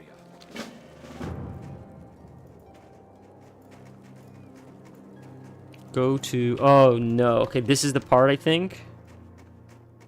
I think this is where we call it now. Yeah, I think I'm going to ignore the quarry quest. That quest sucks. I think now we make our way to Stormwind. Because these quests are... No. We're almost 10, so... We could fly to Stormwind. But should we do it for nostalgia's sake? Should we go the old-fashioned way for nostalgia's sake? I could cut right across here right now, go to Keranos, and fly right to Stormwind. And that's what I would do in retail. Or we could walk all the way to Ironforge, walk up the hill to Ironforge, walk through Ironforge into the Deep Room tram, and take the tram to Stormwind, like you would have to do in Classic. I sort of want to do that. Just because it's just... You don't get to do that anymore. It's not, you know, it's fun. That's what made WoW feel like WoW. Just the walking and arriving in a new zone and seeing people the whole way is crazy. It's always amazed me. I feel like people take this for granted, but like the last weekend, the fiance went to visit some family and she was gone, and I was up quite late. I'm up usually quite late, and I always find it interesting when I wake up or when I'm up late at night, like I'm talking like 2, 3 a.m. and I look outside and it's completely dead. And it seems like the whole world is like shut off for the night. But there's always like 1 or 2 cars driving by. Or like once in a while you'll see someone like actually walking at like 2, 3 a.m. in the morning. And I always just think like, what's your deal? What's your story? Like, why are you up as well? What's going on? And it's sort of the same thing in WoW. Like when I'll play WoW, especially like 2, 3 in the morning, and I won't be in Stormwind. That hurt my back. Jeez, once in a while I move, I can feel it. I used to have the tram, use the tram so many times. The tram's amazing. But I won't be in Stormwind. I'll be like somewhere, I'll be in like Vashir. In like some weird corner of Vashir, which is like, who goes there, man? That is like a dead zone, dude, but there'll be someone there questing at like 3 o'clock in the morning. And maybe this person's like from Europe or from another part of the world. And why are they playing on an American server? I mean, some Europeans do, I guess. I think they have European servers, though, but I think a lot of Europeans still play on American servers. But it's like, I wonder, what's your story? Like, you're an actual person. Like, you're a person on the other end of the computer. And you're also in this zone. I thought I was the only one in this zone. I thought it was, like, there's not many people online at that time. I imagine compared to, like, of course, depending on the server you're on. But if you're on an East Coast server, which most of my servers are East Coast, then 3:30 in the morning for me is 3:30 in the morning for everyone on the East Coast server. So most people are not on. Some are, but the majority aren't. So when you go to a dead zone like South Shore, and you're in a Yeti cave in the middle of nowhere, and there's someone in the back of that cave already questing at 3:30 in the morning, it's like, oh, interesting, there's someone else here. Like, what's your story? I wonder, why are you up? What are you up to? Like, what a stupid, useless conversation. But it's the little things of life like that just fascinate me. I get so curious. Like, what's your story? Why are you up here right now? Why are you doing this right now? What led you to this point in life that you're also up at 3:30 in the morning, at least my time, in this Yeti cave? What led you exactly to this moment to make all these decisions that I would find you here at this time right now? I don't know. I think about that often. It's weird. I guess because playing online will never be... It will always be surreal to me. The idea of playing with other players and actually seeing other people in real time, playing and existing at the same time, like that guy right there. That fact that's a human being with needs and desires and fears and wishes and hopes and dreams is insane to me. Because I guess I just grew up with like older games, like console games. So being able to like coexist and play games and coordinate and collaborate and make groups and beat bosses together because you can't do it solo is just it's the core of WoW. It's the core of MMOs, I guess, and it's still Slutmog. It's still draws my attention with the same intensity that it always did. When I think a lot of people became like fatigued to the idea, like, yeah, of course, this is what it is, this is how it works, this is the technology. It's like, no, I understand that, but like, isn't it amazing? Like, it's crazy. It's just crazy to like, this is what we do in real life. We're doing it like virtually. You know, you go to like events, you go to like a concert where like all these people all just congregate to the same thing to share a shared experience. But in a game. But the game is so well built that it sort of simulates what like the real life experience is. Oh, we hit level... Oh, I thought we were 10. Level 9. Oh, that's my stupid demon that hit 9. I got excited. That's so silly. But what I mean by that is like, you know, you go see fireworks at the park. But WoW has like fireworks on the 4th of July. So like people that maybe don't have anywhere, that fireworks are going off in their city because they live in a small city in like rural Mississippi. And even though it's the 4th of July, well, that's a bad example because everyone's lighting fucking fireworks there. But you know what I mean? Someone can be like, well, at least I can have that community feel in WoW. At least I can go to Stormwind at midnight on New Year's and you know there'll be fireworks. And other people will also be sitting there hanging out. And this is probably more prevalent on an RP server. But just the idea that it exists at all, I think, is really neat.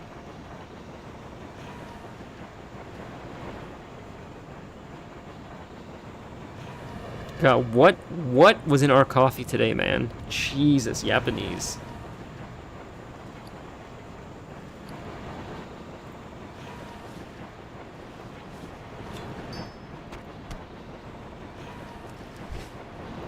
I just want to hit 10. I just want to hit 10.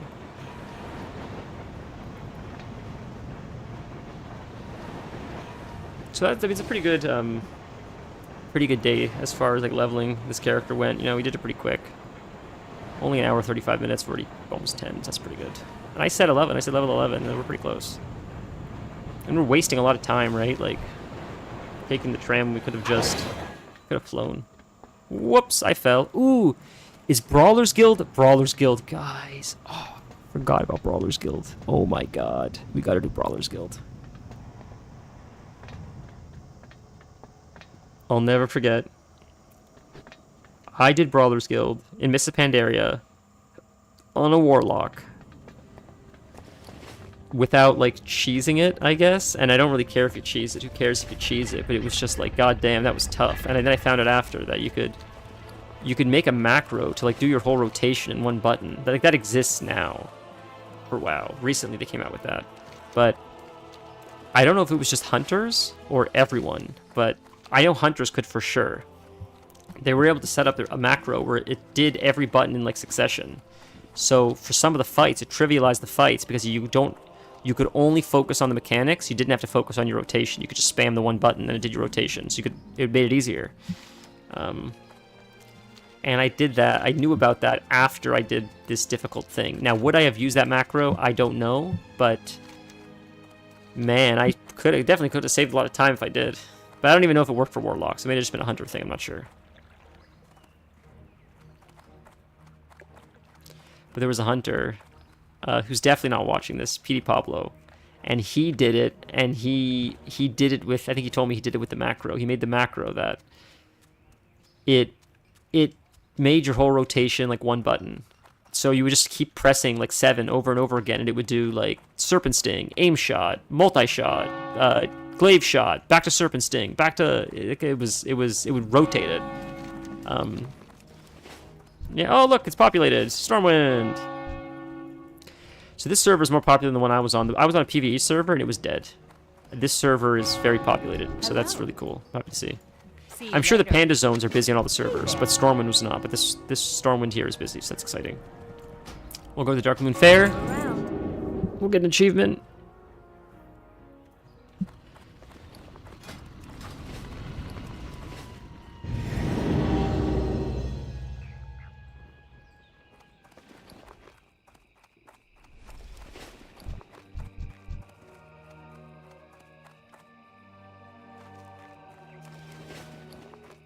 I like playing WoW, and I like playing WoW on stream, but I feel like too much of it gets really repetitive, so I gotta figure out this game situation, whether it is Red Dead, or if it's not Red Dead, we'll fill it the time with like Baldur's Gate or something for the next few streams at least. I just want something that I can sort of, and I'm being fully transparent with you guys. if I could find a game that can fill the gap for a few streams, just until I finish just like transition of moving, it would make it a little bit easier, just because then I don't really have to think as much about what am I going to stream today, or like what do we do for the content. If it's a game that sort of like carries the content, as like some games do, some games don't. WoW doesn't carry the content as much, in my opinion. Baldur's Gate carries the content a little bit more. Elden Ring carries the content a little bit more. Then it would be easier for me to just be like, okay, so we're playing a Baldur's Gate campaign over for the next like few streams or weeks or whatever it is. So all I need to do is just show up and we just follow the campaign. And the campaign tells us where to go, and we just see what happens and interact accordingly. Like, that's sort of what I mean. So that's why I was sort of been leaning on Baldur's Gate, because I've been wanting to do a second playthrough anyways. It's been a long enough break, and I think if we can't get Red Dead working, then I think Baldur's Gate is a game that's popular with some of you guys. I think some of you guys, look how many people are here. I think some of you guys respond positively to Baldur's Gate.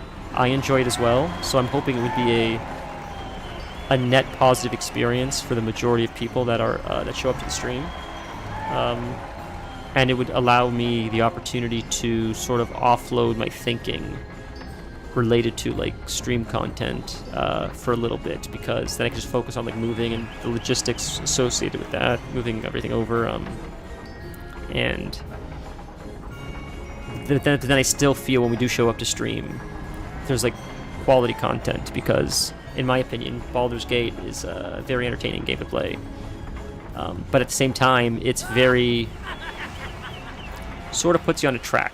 And when I say it puts you on a track, it's like the opposite, right? Because you can make all these decisions in Baldur's Gate. It's like, yes, to a degree. But in the sense of, like, you're still, like, in this, like, for lack of a better word, like, sandbox, I guess.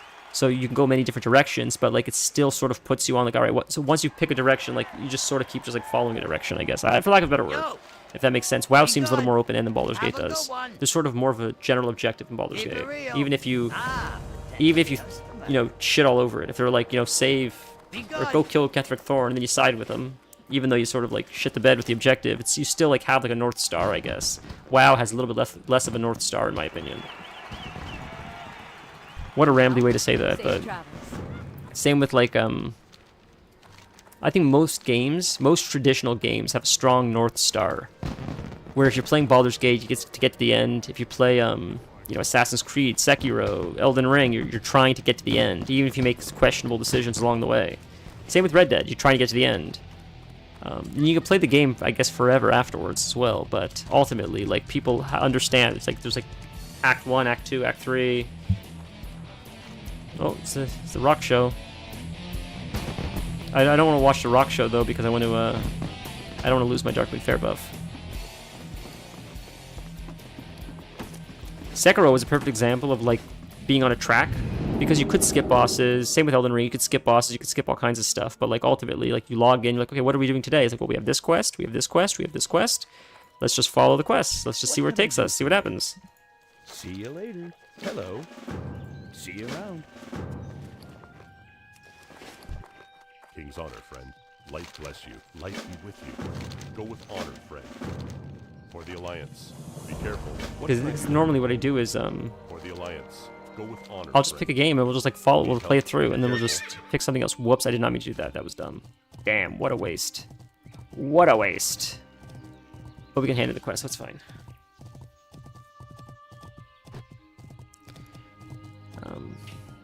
But yeah, like playing games like Sekiro or Resident Evil or whatever, it was sort of just like, well, the content sort of handles itself, because you just log into the game and then you just follow the game accordingly, and the game just like tells you where to go, and right? But WoW is a little bit more like you sort of got to come up with stuff, and I feel like WoW's a little bit more boring because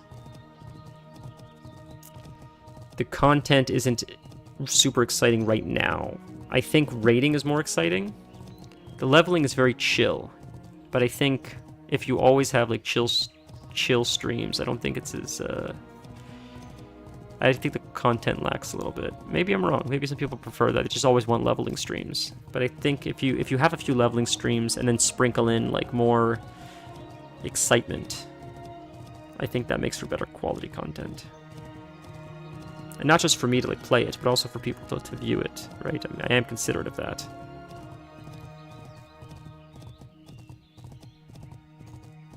Jeez, I didn't mean to talk to this guy to send me here, but we can do these quests too. It's all the same. It's just wasting the buff a little bit. Thankfully, not too much longer. But I was thinking maybe we'll go Rogue for our evil playthrough of Baldur's Gate. And then when we do Dark Urge, we'll go Warlock. And I know we could mix them. I know we could do like hybrid classes. But I sort of think it'd be fun to go like full lean in on one and like just lean in all in on it. And the reason why I was thinking Warlock for Dark Urge and Rogue for, well, I guess they would both work. I was thinking the Rogue has good charisma, but I think they both have high charisma, right? I think they're both like good at talking and lying. I was going to say that if we play the evil playthrough as a Rogue, then sometimes I won't be evil. Sometimes I'll make the right decision. I won't be evil like murderous. I'll just be self-interested. Where if it doesn't benefit me, maybe I don't want to help you. Maybe if I'd rather just steal to get what I want or cheat to get what I want. Greetings. That's more what I'm thinking. Careful. So I was thinking a rogue would be better for that, because then you'd be able to like pickpocket people, or you'd be able to lie. But I think the warlock would lie as well, pretty well. Well, wouldn't it be better to do them separate, or should I do them at the same time? Should I do them at the same time? I thought it'd be better to have two separate playthroughs. What do you think? Because it was my understanding of the Dark Urge. I tried not to look too deep into it, but I just wanted to see what it was even. And my understanding of it is that it's like pretty murderous, where you just murder a lot of things, and a lot of things die, which it cuts you off from a lot of quests. It keeps like not incentivizing you. Level 10, we did it, boys. It keeps giving you options that sometimes trick you, and then you realize, oh, that was a kill option. I didn't realize that. But I don't know how true that is. So I've always... Ooh, you still got Metamorphosis? I didn't know you still have Metamorphosis in Pandaria. That's crazy. Let's try Demo. Let's try Demonology. I don't know if I've ever played Demo in Mists. Maybe I did. That's crazy, man. Let's try Demo. So what do we have? Demonic Fury. So if we pop Demo form, change their spells, right? Yeah. Oh, it's permanent. Demo form is permanent. Oh. We don't have Hand of Gul'dan though yet. We gotta wait for that. Demo form is permanent. I did not realize that. That's really exciting. Whoa, I'm really gonna like Warlocks. You can do playthrough trying to avoid the urge, though some stuff will happen out of your control. Interesting. Okay. Greetings. Oh, thank you. Thank you. Oh, we ran out of... I see we ran out of Demonic Fury, so that's how you lose Demon Form. That makes sense. So I don't know. I don't know if I wanted... Maybe I could do them at the same time, then? If you hybrid a Warlock and a Rogue at the same time, will it feel like either of them, really? Like, you know what I mean? Won't it feel like a hybrid? Like, I sort of wanted to play like a full Rogue, just get the full Rogue experience, then play a Warlock and get the full Warlock experience. And I feel like if you play a hybrid of the two of them, then it never really feels like either. Or am I just making that up? I don't know.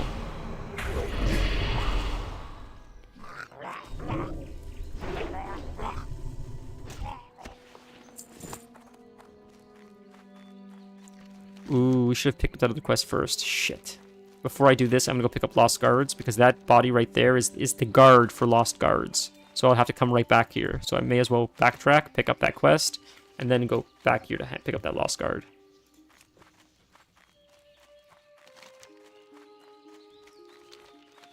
Oh, I gotta pick up the bundles of wood. May as well grab a bundle of wood or two while I'm making my way there. Making my way downtown, walking fast. Faces past, I'm homebound, right?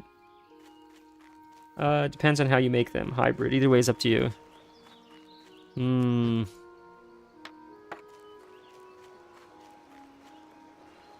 I don't know now, man. Jesus. I was thinking of, like, really fucking up my playthrough. The reason why I was thinking about doing two separate playthroughs is I wanted to see a lot more content on the Rogue playthrough.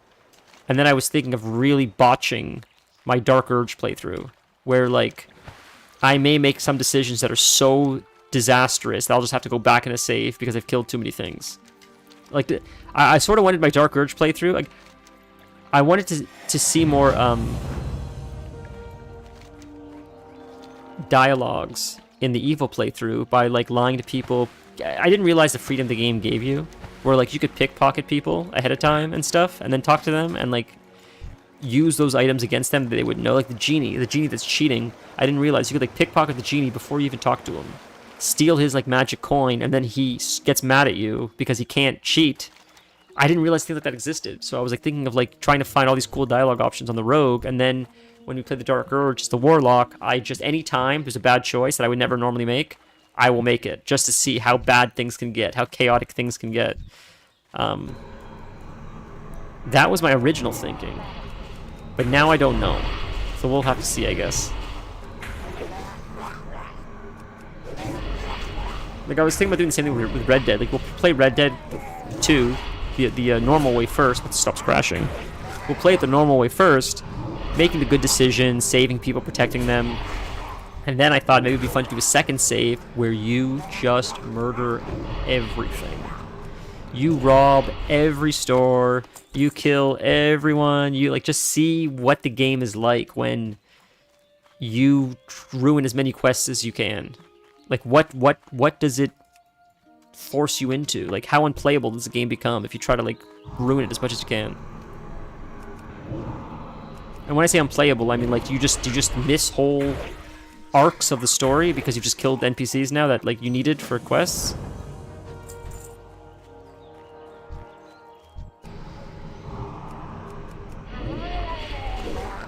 I know Stand on Head said, I thought he said he killed his whole camp or something, and he beat the whole game solo. I thought he said something along those lines. I could be misremembering how he said it though, which I probably am. But it was something along those lines where I was like really impressed. Like wow, like I didn't even know you could do that. Like you kick like so many people out of your camp and you play the game sort of solo. Because I think he's so good at the game, he just like looks for ways to challenge himself now. I think. Torn, did you ever beat it on like Tactician or whatever that's called, where like you have like a very limited number of moves or it's much harder? Did you ever do that?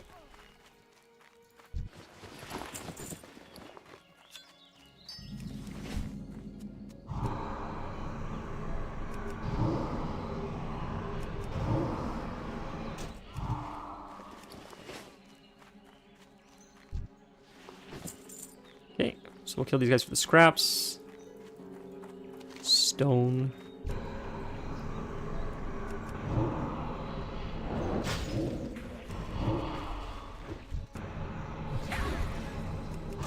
I wonder what the story is with these guys. I don't remember, I'll be honest, but I bet it's a good story. Why they're rogue wizards. Oh, let's use our demon form. Nice. We don't have our Hand of Gul'dan yet, but I bet it'll crush once we get it.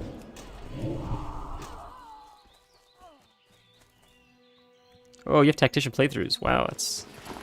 I've watched a few clips here and there, and it looks crazy difficult. It seems like it's real, real sweaty shit. For real sweat lords.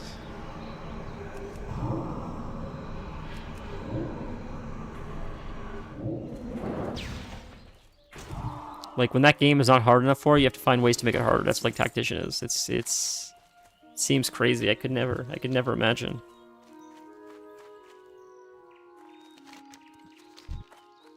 And I was playing the game on easy mode, and I was still having to like reset fights because I was like wiping and I was like hitting a wall. I was getting frustrated. So I remember getting salty on stream because I kept like screwing up on easy mode. It's like, geez, I can't imagine you guys playing this game on these harder difficulties. It's crazy.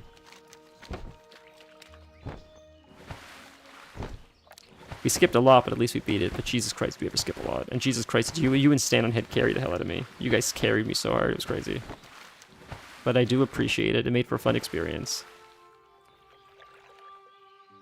I think my first experience with BG3 was more fun because I played it with you guys. Had I played it by myself and just looked up a build online because I didn't know what the hell was going on, and I was like stuck, and I was just watching like cheese tactics, and I don't think it would have been as fun. I think the fact that like you guys helped me with the build, you helped me set up, you were giving me advice mid-fight, you were telling me what to do, it added to the experience, in my opinion. Not saying do that every time I play it, but just it was really like a really fun, unforgettable experience, I think, because of the involvement of you guys.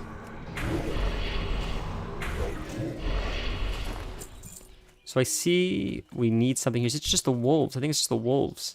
So what's interesting is when we highlight the wolf, it says he shows us the quest. 2 out of 8 wolves killed. So how come it's not always coming up? Some mobs I highlight and it doesn't say the quest. It doesn't say anything. So how come it shows the quest for some things, but not other things? That's interesting. God, I'm so grateful we have demo form still. If I took it away from us and gave it to demon hunters. Yuck. We love demon form. All my homies love demon form. Oh, our Void Walker's gonna die. Thank you also played it. I am not a fan of cheese tactics. It takes away from the story and experience, or can. Yeah, I totally agree. I absolutely agree. Although, to be fair, I cheesed that... I especially cheesed that Ball fight.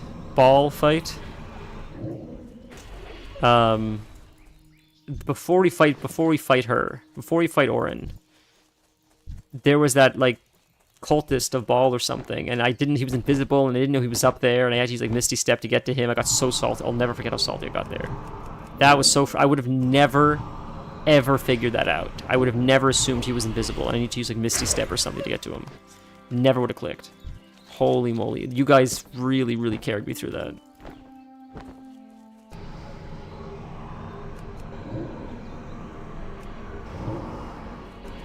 Are we gonna at some point, like, ever, and I'm not asking this, I'm not putting you on the spot, you don't have to answer, but do you think there's a possibility we'll ever, like, finish that playthrough with, like, Kelth and you? And I know it's been on the back burner for a while, but do you think we'll ever, like, get through it though and eventually get it done?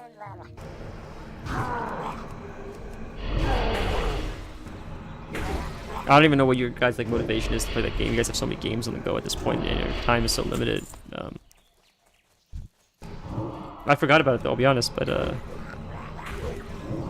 it's cool that it just stagnates though, at least. Like, you can always just pick it up whenever. That way it's always there at least, you know, if ever free time becomes available. Ooh, this is not a good pull at all. This is not a good pull at all. This is gonna be death. This is GG, boys. If we don't die here, it's because this Warlock pumps. It's because this Warlock is not losing health, and he is not losing mana when he's casting. That should have been death.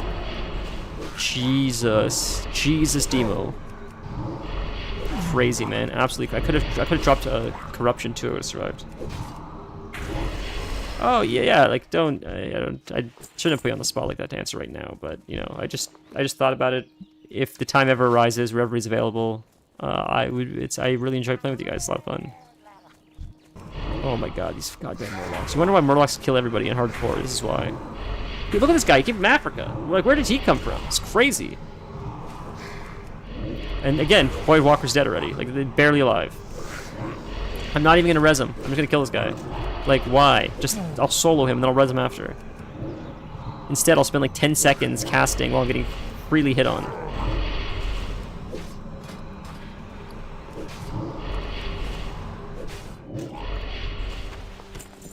Okay. Oh, I can't even... My Warlock died so soon after summoned him, he's still on cooldown. That's crazy. What is it here that we need that we're farming? What is this? Fins, Murloc fins. Where's the other body that I need? There's another corpse. Is it just the one body? Oh, it's just Murlocs we need now. Okay, so we'll just kill the Murlocs. Okay. Alright. Oh, it's instant summon demon. Shit, I didn't realize that. I didn't know it's instant summons. Why is it instant? Is that because I'm demonology? I don't remember that happening. I don't remember that being a thing. These guys are not dropping their fins very often, or at all, really.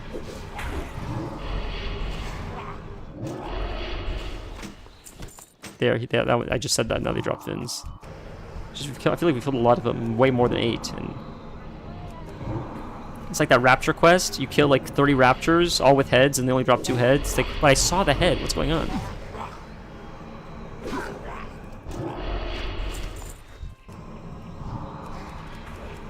Yeah, no, don't. You guys are busy as hell, you know. I got way too much free time.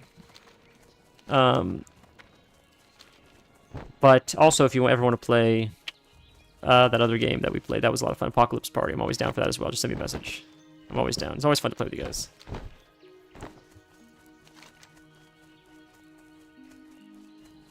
Okay, need like 3 more bundles of wood.